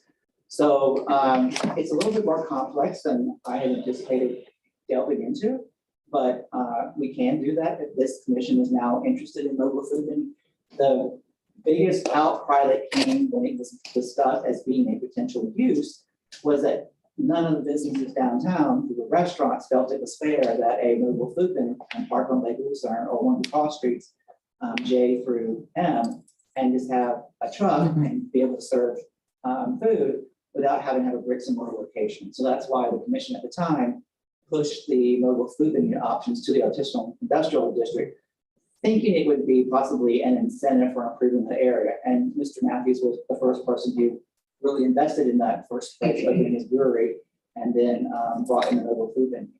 It's also, we have some sliver, I call them sliver properties. There's some very skinny properties along Lake and the FEC tracks that are called the FEC overlay. Mobile food vending is out on those properties, but does have to be improved. You just can't get an approval to park the mobile food vending, like a patch of grass or something. It has to be improved in some fashion. And we do require, whether it's regulated by the Department of Agriculture, Department of Health, the various licenses in the state that are required to have. Those are things we look at in the preparation of getting the conditional use approval for the mobile food vending. How do we compare with other towns in the county as far as allowing more use of mobile food trucks? I would say that most other municipalities have some approval process to allow mobile food vending. we designated areas of the city Right. where those streets could be used. It may be certain lengths of a block. Mhm. As an example, you can't do it on Lake and Lucerne, but you could do it on J. Right. If you take up parking spaces, you have to be within, I think this is how we do the sidewalk cafe permit. Mhm. You've got 200 square feet to fit your trailer, your truck, whatever it might be. And it would be designated where that would be and when it could be used as a food vending. Unfortunately, downtown, because we already have a parking challenge, there was not much support in providing a mechanism to have another reason not to have mobile food vending downtown because it would take up parking spaces and they come at a premium. What was the reaction, if you know, of the downtown businesses with regards to food truck events that we had a few of them? That seems to be fine because they bring in a much larger audience and they're temporary. They're only there for that event, like the special street painting festival. They were here for 2.5 days and then they're gone until the next special event may come along. But a mobile food vending approval would be theoretically that mobile food vending truck could come in and park at the location that was approved on that right of way Thursday night, Friday, Saturday, Sunday, every weekend for the length of time that the permit was issued. And so those are some of the parameters that we could discuss as a group, as if we were going to allow it on public right of way. We do need input from Jamie's division, PBSO, fire department to make sure that we don't impede traffic flow. And then what will be the length of term? Would they be allowed to park that vehicle there every day? Right.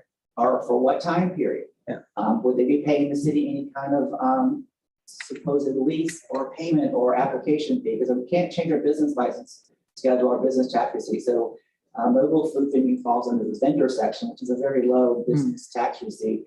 And it isn't a physical building, so use and occupancy and inspections don't apply. So the city does not get a lot of money in terms of tax revenue. However, the use permit that's under the public services review could be a bit of a revenue generator for the city to recoup some of its costs for allowing them. And the bigger discussion, I think, is first is, if you were to entertain where they could happen, where would that be? Well, we know we can't have them on Dixie Highway to the park. They can't happen on Federal Highway. They can't, it's a challenge to have them on streets where FDOT is in control, which would be 6th Avenue, 10th Avenue, at Lake and least from Lucerne. DC West, and then Lake and Lucerne, and Lake Worth Road. So you whittle it down, and you're getting closer and closer to neighborhood streets or areas that are more residential in nature than commercial. So it's a bigger discussion than probably we can cover tonight. Oh, yeah. But I did want to give you what we have as of today. So, and I gave you the different avenues where mobile food vending is allowed now with special events or temporary uses for special events. And those, when they do come, they do have to get a business license, like with the street painting festival. We have the person coordinating the mobile food vending to get a global one that lists all the vendors that would be there, so that if you have a road person show up that wants to do mobile food vending, they could be cited or dealt with from PBSO standpoint for having not registered for the event in advance. Let me just pose a question to the commission. Is this something that we do want to look at about changing the parameters and getting a little more creative with this? Do we want to go forward with that? Yeah, I have a few questions. Yeah, go ahead. So the doing it on public right away and stuff seems to be pretty complicated, and that would have to be more conversation later. But I have two questions about private property. Like, are they allowed on Dixie Highway if they are on private property? No. I was trying, as you were describing all the places they were allowed, I was trying to picture it in my head. Our artisanal industrial district does not hit Dixie Highway. Okay, so I think there's more room with That's- expanding the private use cases than delving into. This is suggestions possibly, but the mobile food vending could be extended to other zoning districts of the city, such as the mixed-use Dixie Highway District. Yeah. But I would suggest that it only be on the west side, because Dixie Highway's zoning is only a lot deep of 100 to 135 feet, and then it's residential. And so we do treat the east and west sides of Dixie Highway a little bit different. We allow a more intensive use on the west side versus the east side, because they're single-family neighborhoods that are zoned single-family right there. If you're open to having it on both sides, that's fine. We can work it that way. There's some areas in the mixed-use east districts that would be appropriate for mobile food vending as well as mixed use west. Mixed use west is along 10th Avenue North, west of 95, and then along Lakewood Road, west of 95. Dixie Highway zoning runs from both into the city on both sides of Dixie Highway, the full length, except for where it hits downtown, and that is a downtown zone. I wouldn't suggest right now to go for the downtown zone about mobile food vending, but I think Dixie Highway and some of the mixed use beach districts would be appropriate.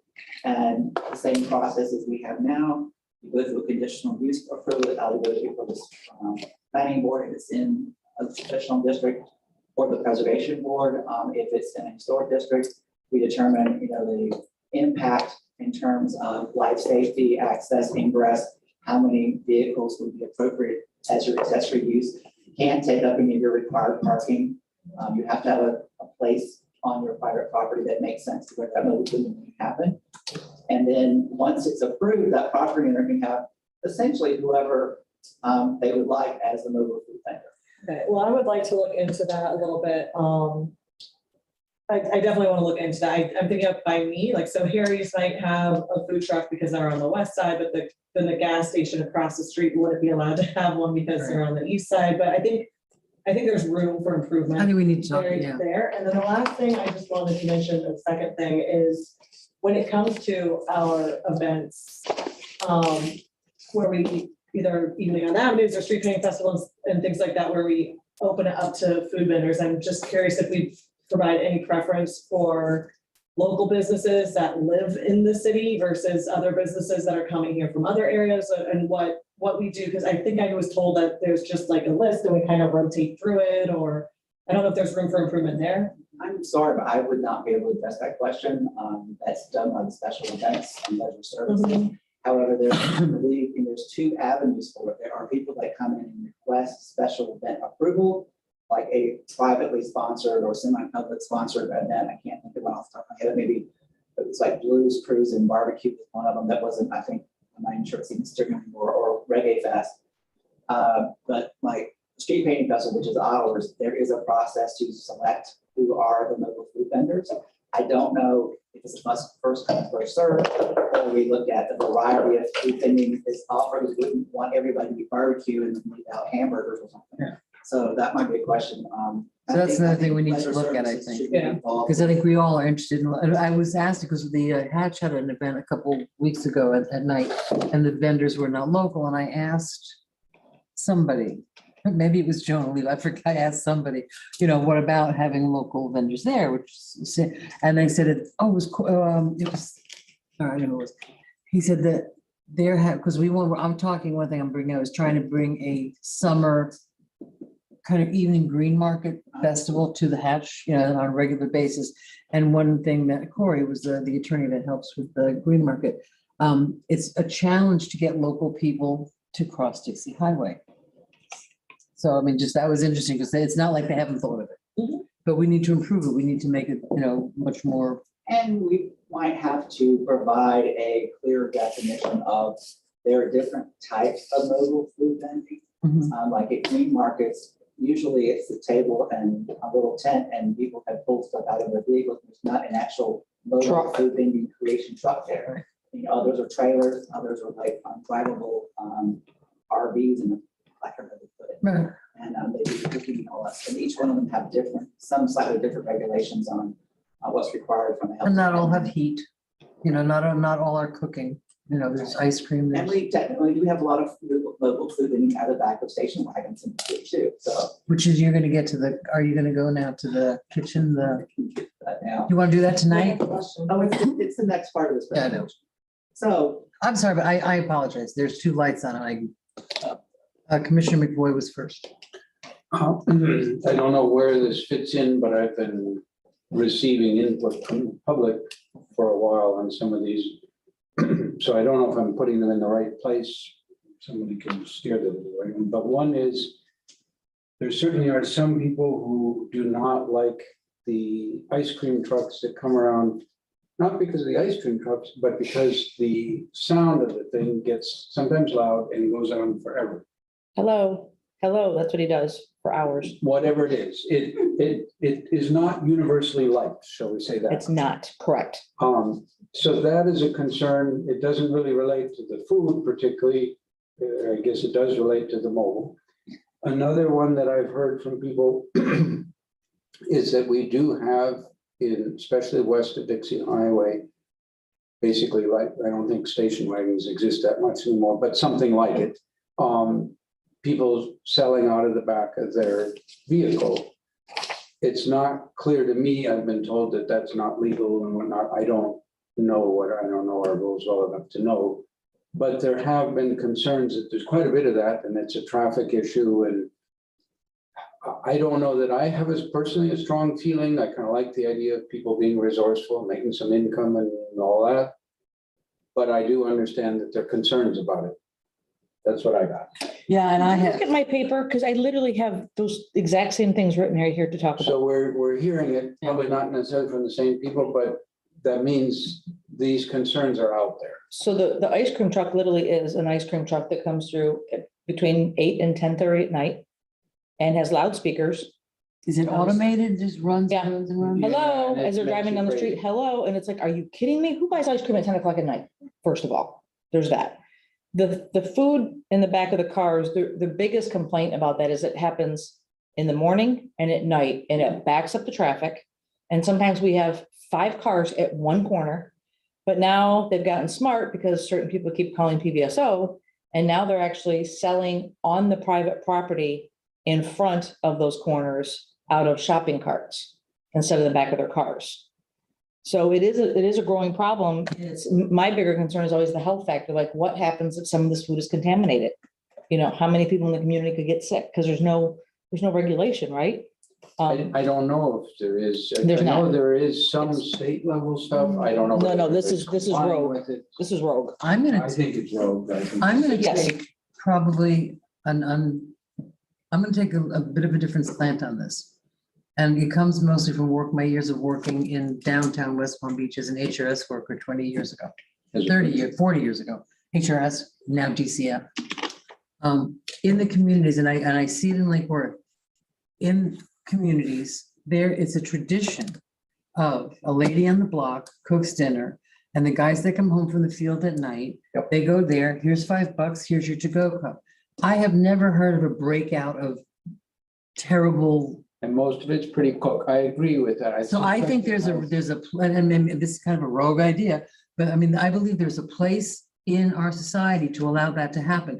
Maybe we say it should have, if you're gonna sell out of your car, you have to go to this empty park, something off the streets. I get the thing, but Right, the street thing. that is a way that number one, a lot of these guys that they leave, I mean, through yours, I mean, the buses are through at 4:30 in the morning picking people up and they're bringing them back at 6:30 at night. They're not going to start cooking and they're not. Problem is Mike, who pays for his building, he has a business license, he sells the same food, but Tropical Food Market sells the same food in his kitchen.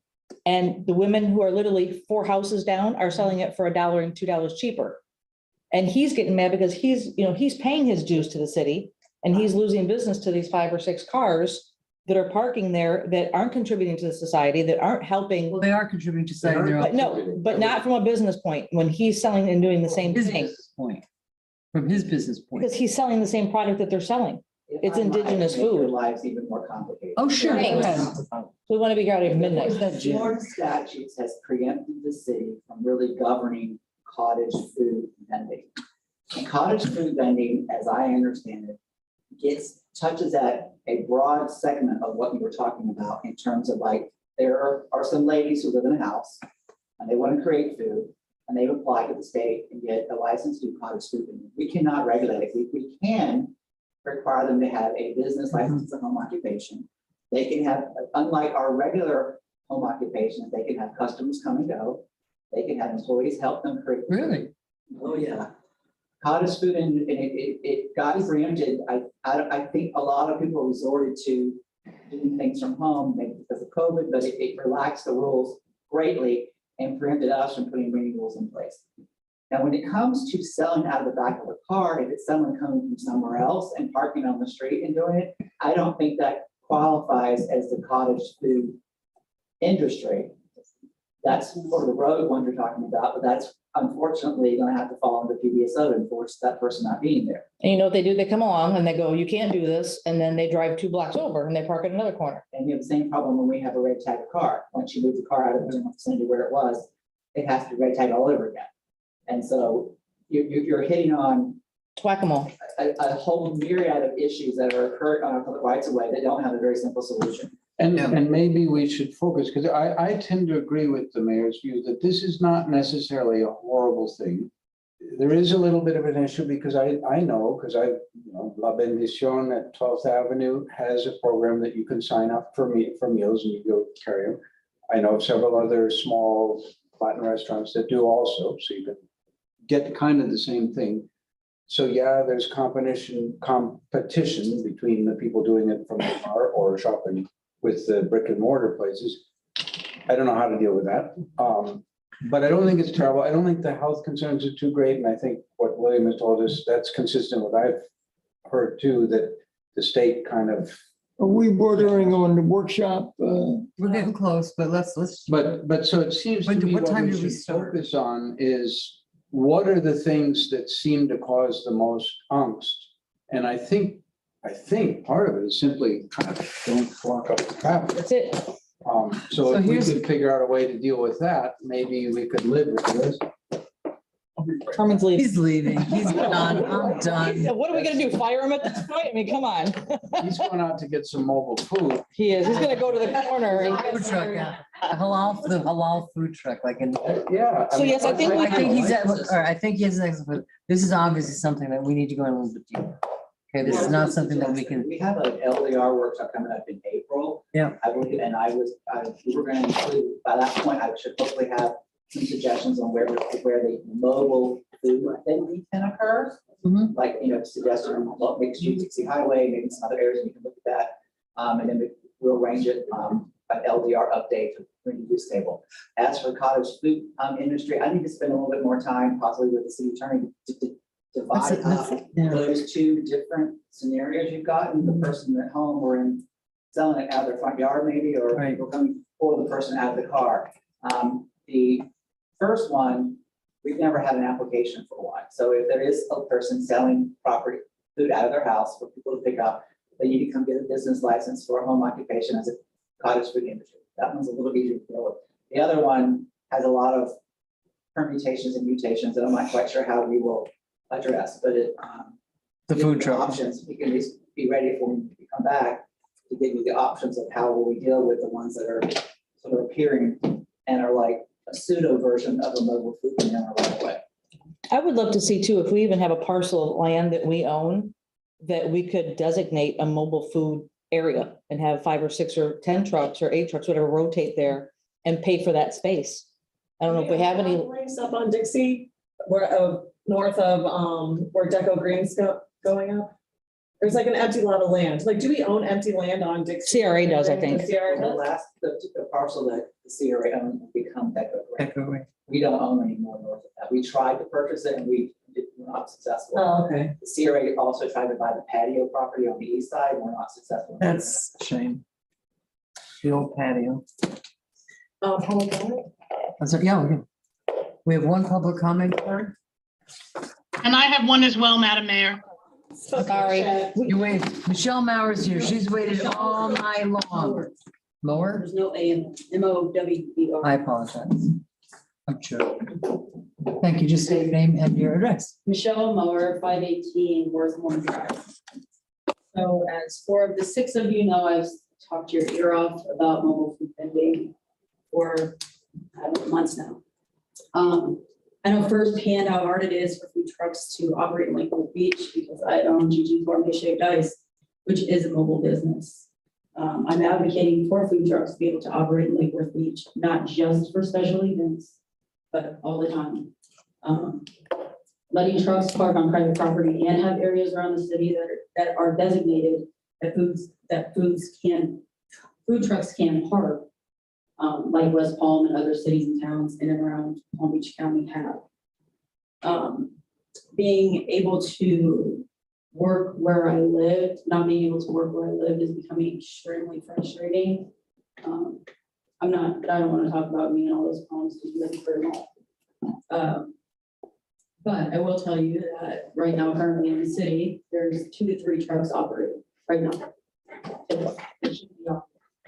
Matthews Brewery has taken it upon themselves to operate 1 to 2 trucks a night on City Street. Because the residents want the diversity of food. So the residents come to the 1 food truck that's at Matthews Brewery and it's packed. You know, it's packed with city residents wanting food as well as people that are patronizing his place. So now he's called in 2 trucks on certain nights. So now we have the whole corner used. We have a food truck on the east side of Dixie by the mid right now, barbecue truck operating, big red barbecue truck. You know, I just, at this point, I want to level the playing field. You know what I mean? I think that food trucks are beneficial to the city. I think it does give diversity to different kinds of small businesses. You know, it can be an economic development thing also. You know, it's families that may not be able to afford to drop $250. Thank you. Your time is up. Okay, we'll let it finish. But can, you know, finance a $35,000 food truck are able to do that. Okay, but you have to wrap it up. Yeah, I'm done. Okay, You guys know how I feel. yeah, we do, we certainly do. And I really hope that this is resolved sooner than later. Though. well, it's a, Hey, that's what I. we're big, it's a slow moving train. But if there is a mobile food truck, if someone sees a mobile food truck on Dixie Highway, what should they do? They should call either it's after hours PDSO. And what would PDSO do? Well, if they're on the right of way, they can give them a parking citation or a ticket that they can't be parked there. Right. If it's on private property, then it gets kind of weird. That would be actually a code compliance issue. It would be issued either a citation or the property owner, not the person owning the truck, will be given a code compliance violation stating that you can't have a moving vehicle on your property. And I do know that we probably have some mobile food vending occurring on people's property where the person doesn't know it's happening. Right. Because I've seen like on a weekend, there's a truck park there. That's not even, it's a vacant lot. Right. And we know that not many things supposed to be happening there, but there's not much I can do about it because I can't cite people. If you did, I would probably never leave your city. But in any event, and she's right, it is occurring, we just can't catch it all, and. It's hard, I mean, it's not the kind of thing that's a, you know, they're there and then they're gone. And it's not to get anybody in trouble. It's like I said, to make a level playing. No, you must. I know you hear me. Yeah, I think we should have, you maybe do this at the workshop that we're gonna talk about, but I think that we do, you know, let's say that, you know, the parking lot on Dixie Highway for the, was it the El Presidente? That giant parking lot. Right, that'd be a very. That would be a obvious perfect place and it wouldn't spot. Bother anybody, I would. I mean, you know, for that's like the biggest unshaded parking lot. I can't even stand going past there. Well, technically, we own part of that parking lot. That's what I thought. Because the street part, I think it's Florida Street, in that parking lot was never vacated. I It wonder, looks like they own it, and they probably have a case, sorry, being an attorney. Adverse possession at this point, it's been. 21 years and it's gotta be adverse. It's been a long time, but we do own part of the parking lot. Pardon? Cannot be public right of way through adverse possession. Terrific, and we have a place we could put. There we go. We fixed the problem already. It is. That's a perfect spot on Dixie Highway. It would be Moving on. It would be on right of way title, it would not be on private property though. Unless you want to abandon No, but we could make, I mean, we could be creative about something like that and figure out a way to make it okay to do that.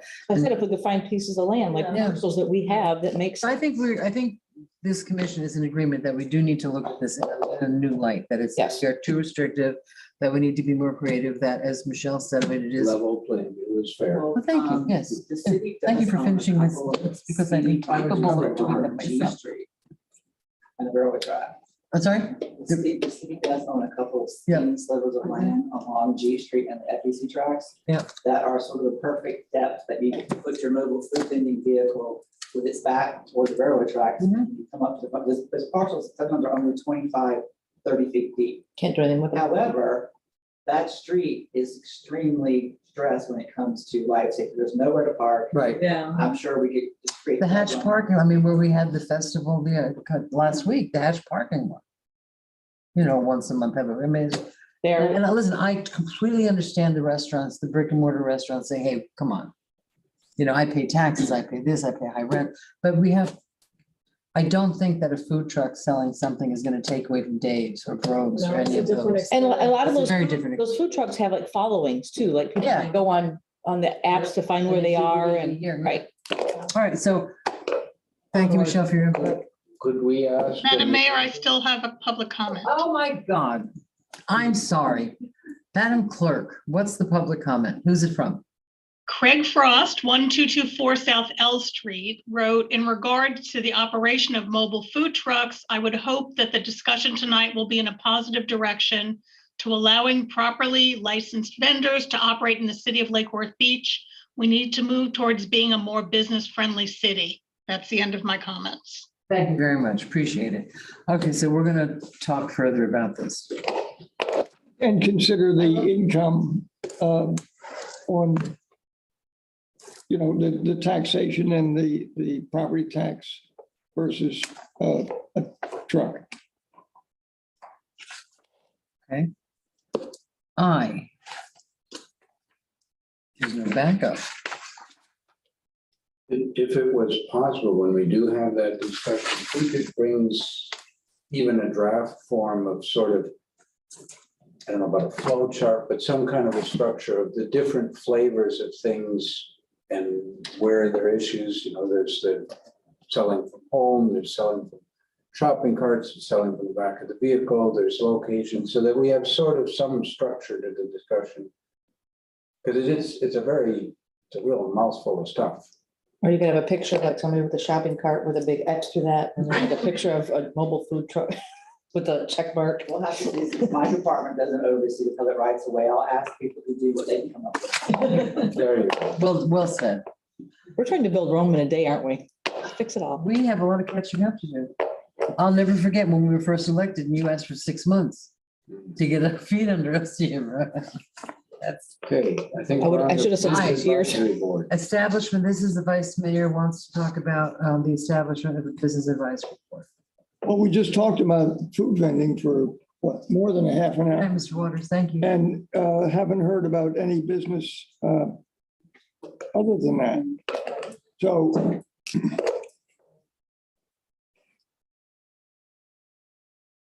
is anybody interested in the business advisory board? I see a light on. Yes, I expressed support and interest in the last 2 meetings that we've talked about this. I actually had a meeting this week with some members of the Lantana Chamber who oversee and are trying to motivate the Lake Worth Beach Chamber on a plan of attack and what they thought that what they envisioned for what they could do for Lake Worth Beach businesses. And it was a hearty conversation. It was actually Lantana Fitness from the Zoo Gym at the same table having a conversation. It was kind of cool. Wes Blackman was there, and a lady named Nadine, and they really envision a business advisory board being like some of us do, the liaison to, okay, I want to open a food vending truck. Who's my point contact? Who can I talk to on what's allowed, what's not allowed? What are the steps? And also on how to bring more businesses into the city, how to get to the table with SBA people when they're applying for loans. Talking about what are the permit costs? What are the, this cottage food thing? So just basically having a point of contact, there could be a business advisory board of business owners. And I said, so what do you guys think about the business advisory board happen to live in the city of Lake Worth Beach? And all 3 of them who are on the chamber said, if it was a business advisory board, wouldn't you just care that they owned a business in the city? And I said, okay, I was Just asking. yeah, I was just asking, so I'm like, we're talking about our advisory boards, and I was very frank with them. And they said, I think that it would be more important that they be an established business for at least 2 or 3 years. And that would be part of the process.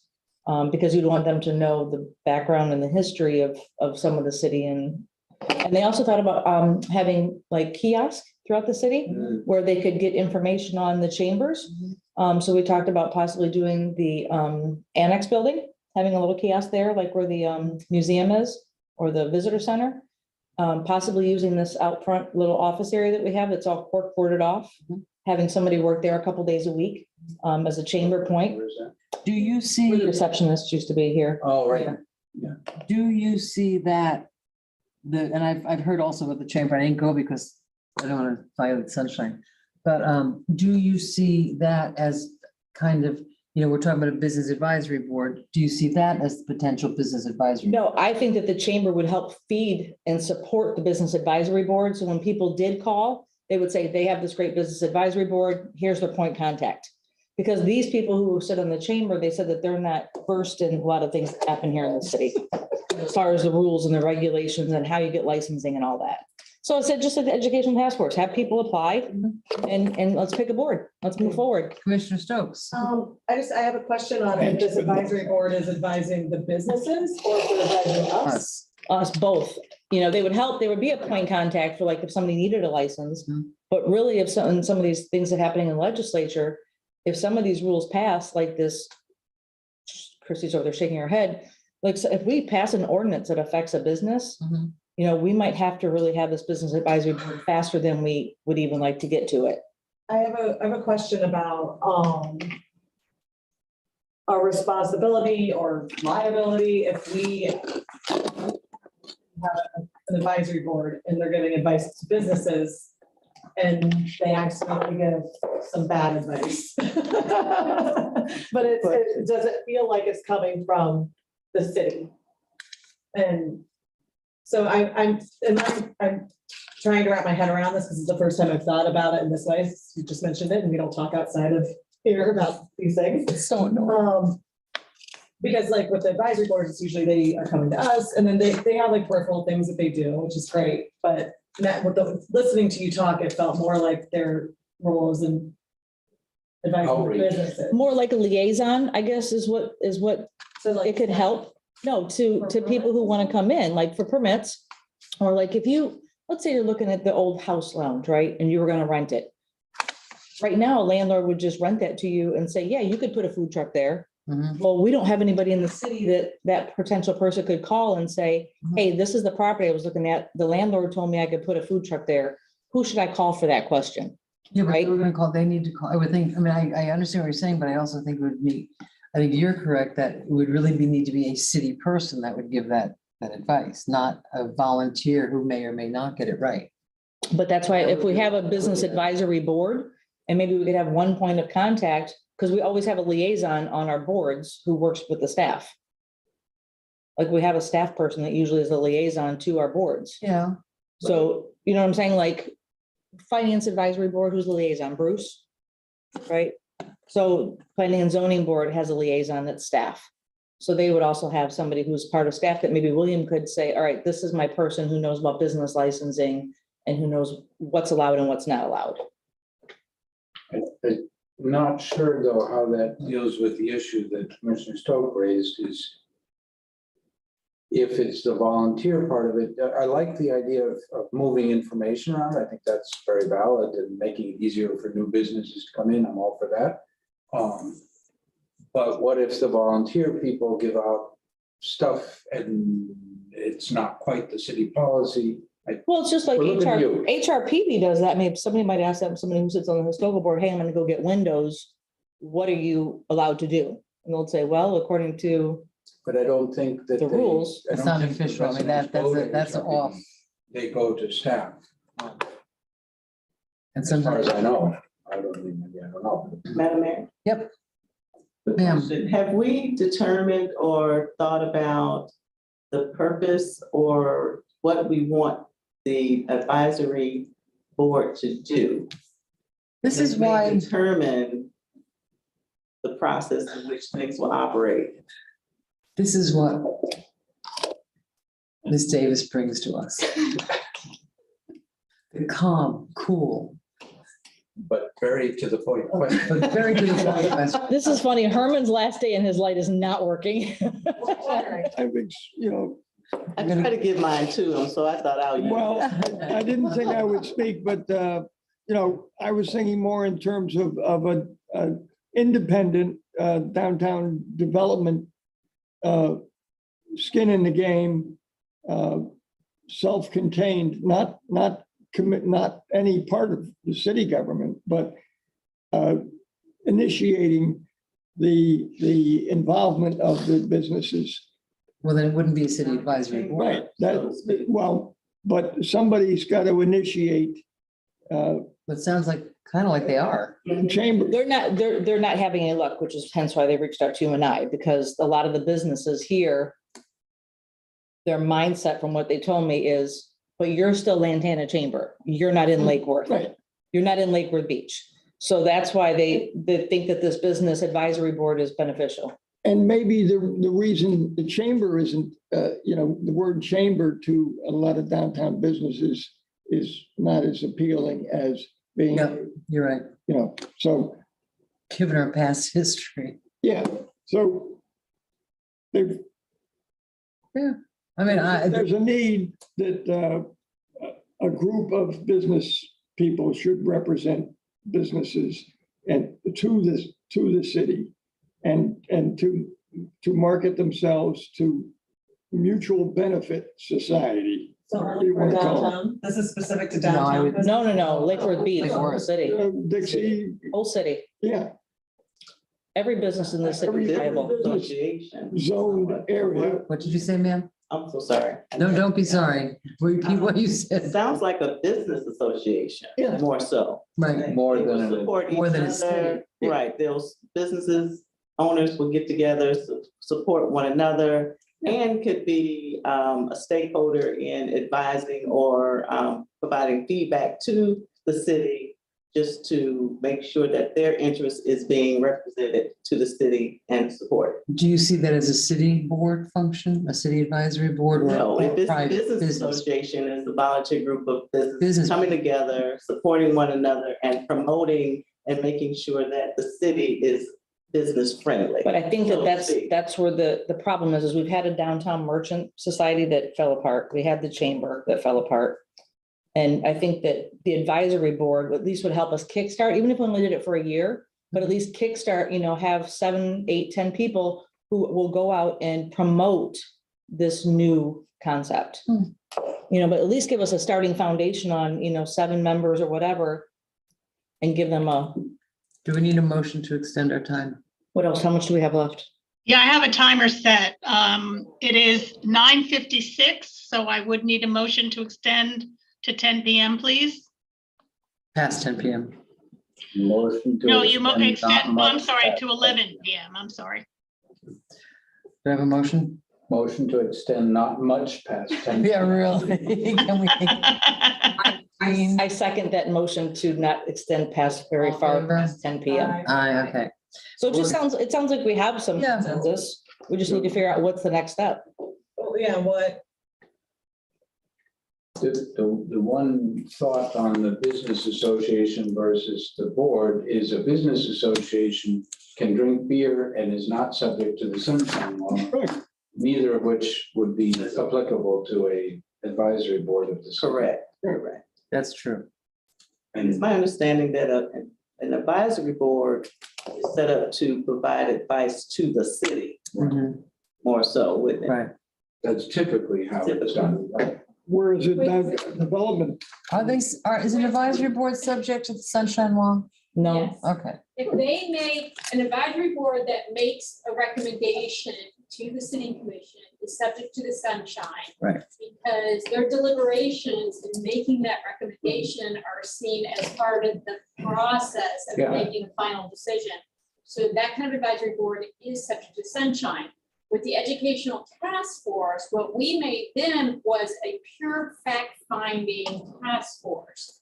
So they can establish facts of a certain issue like education. They bring the facts to the city commission, but they don't make a recommendation. As long as they're purely fact-finding, they are not subject to sunshine. Okay. Alcohol's a different issue. They can drink all they want. Well, maybe that's something like that is, because I agree that we need to sort of get a presence with the businesses, get them, make them a voice in the city.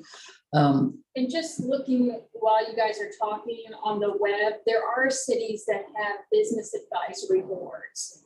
And so my recommendation was we would not recreate the wheel and we can look at some of those different available resolutions or ordinance and see what you like and don't like for that. I like that idea. Way to help narrow- I like that. And if like that there's a idea. way to have that did not have the sunshine law provision, that really, we all know how it difficult. I mean, Yeah.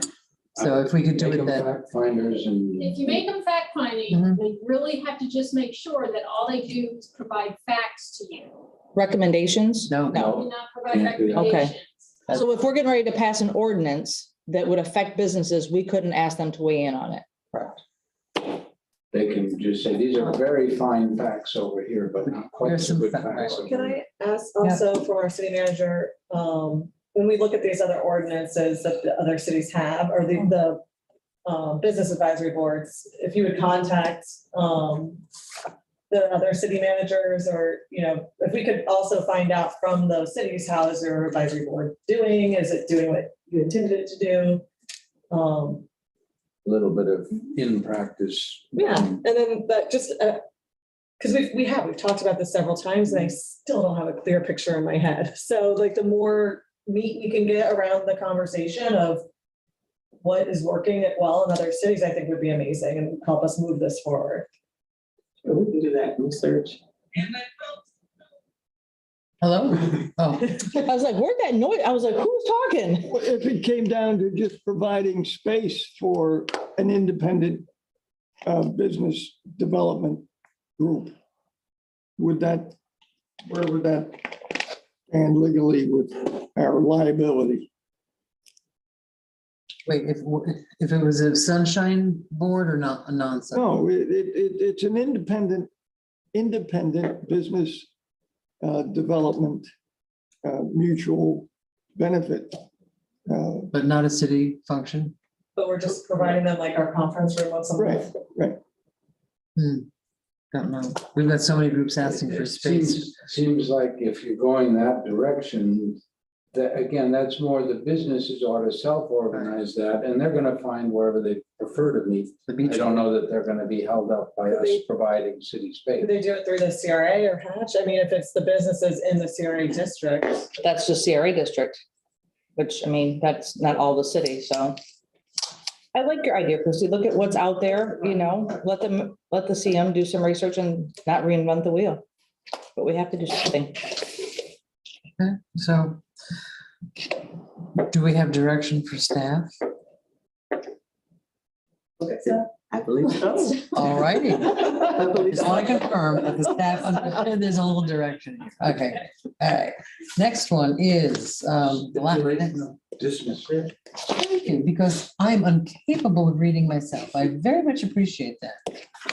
Item J. So we're gonna get Chris, inside voice. down.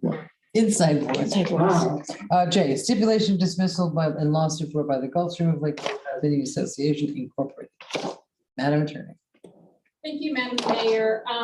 As you know, the city was named in a lawsuit by the Gulfstream of Lake Worth Condominium Association, along with the owners of the Gulfstream Hotel. There was one count against the city, and it's related to an easement that the city currently has that splits the Gulfstream Hotel's properties. It's just west of the existing hotel, just to the east of the vacant property that they also own next door. That used to be a right of way, well, it was an alley that we abandoned, Right. and as part of that abandonment, they granted us an easement. The condominium association had concerns apparently as to whether or not the city had abandoned its easement. So what we're doing to resolve this litigation is simply stating in our stipulation of dismissal that the easement is still in effect, and that in order for the city to abandon the easement, we must, according to the easement's own language, hold a public hearing, and we have to provide notice as set forth in the easement of that public hearing to consider abandoning our easement. That's what you choose to do. So all we're doing is stating what the easement currently says and that it still exists, and the condominium association is willing to accept that statement as to dismiss the case against the city. The case against the Gulfstream Hotel, they're working on it to hopefully resolve it. I don't know the specifics of their discussions though. Okay. Is this really over 3 parking spaces? And Nellie. The claims against the hotel deal with 3 parking spaces that are on the hotel's property. and other adverse possessions that the condominium is claiming to the abandoned right of way. Are we considering abandoning our easement or changing that? It was in the letter of Yeah, intent that we would we are. consider abandoning that easement. All right, my discussions, I remember the city manager at the time saying, oh, well, we already abandoned the alleyway or whatever in a previous thing that was already done, but I don't remember. I think there's two different things. Right, I don't remember that Abandoning conversation at all. Alleyway versus Easement. releasing an easement. I Right, don't know so the term. back in 1988, the city abandoned the alleyway as right of way. So it became the hotel's property. In exchange for doing that, we got an easement that allows for public to use it and for our utilities that are there. The easement is what's at issue in this lawsuit. The condo association was concerned we had already abandoned the easement, which we have not. But if we do, then they'll probably bring this back. Well, once we abandon that easement, if that's the decision, because it's up to you, we're kind of out of the issue because all we own is this easement. That's the limit of our interest in that property. What the condominium association wants to make sure is that in abandoning the easement, we follow the requirements of the easement and that we give notice, and I think the notice has to be 15 days. 15 days. 15 days. It has to 200 go feet. to property owners within 200 feet of it, and it has to be a public hearing. Right. So they want to make sure we go through that procedure before we actually ban the easement, which we're required to do. Anyway, right. This whole parking thing with the Gulfstream. So do I have a Motion to. motion to approve? Do I have a second? Any public comment, ma'am? She went home. No, there isn't. I'm sorry, Madam Mayor, there isn't, but I did not hear who made the second. Commissioner Stokes, Thank you. all in favor? Aye. Okay. Thank you. The parking thing at the Gulfstream, I'm not happy with the current situation with people going to Bryant Park and they can't park there. I don't like it. No, I think none of them. My understanding was that they were gonna, those whatever temporary permits they have, were gonna be down in a lower, with the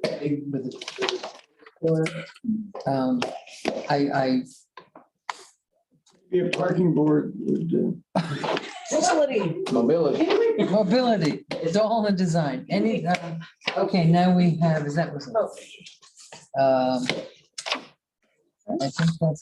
Madam Clerk, do I have a motion? Okay, we don't. We have the city attorney's report, Madam Mayor. I was just getting to that, ma'am. I do not have a report. She has no report. It's nice to be asked. It is nice to be asked. To adjourn. Motion to adjourn, second Second. by Commissioner Stokes. should have let you do it. Wait, wait. I withdraw, Withdraw that motion. I retract my motion to adjourn. motion to adjourn. Second. All in favor? Aye. Aye.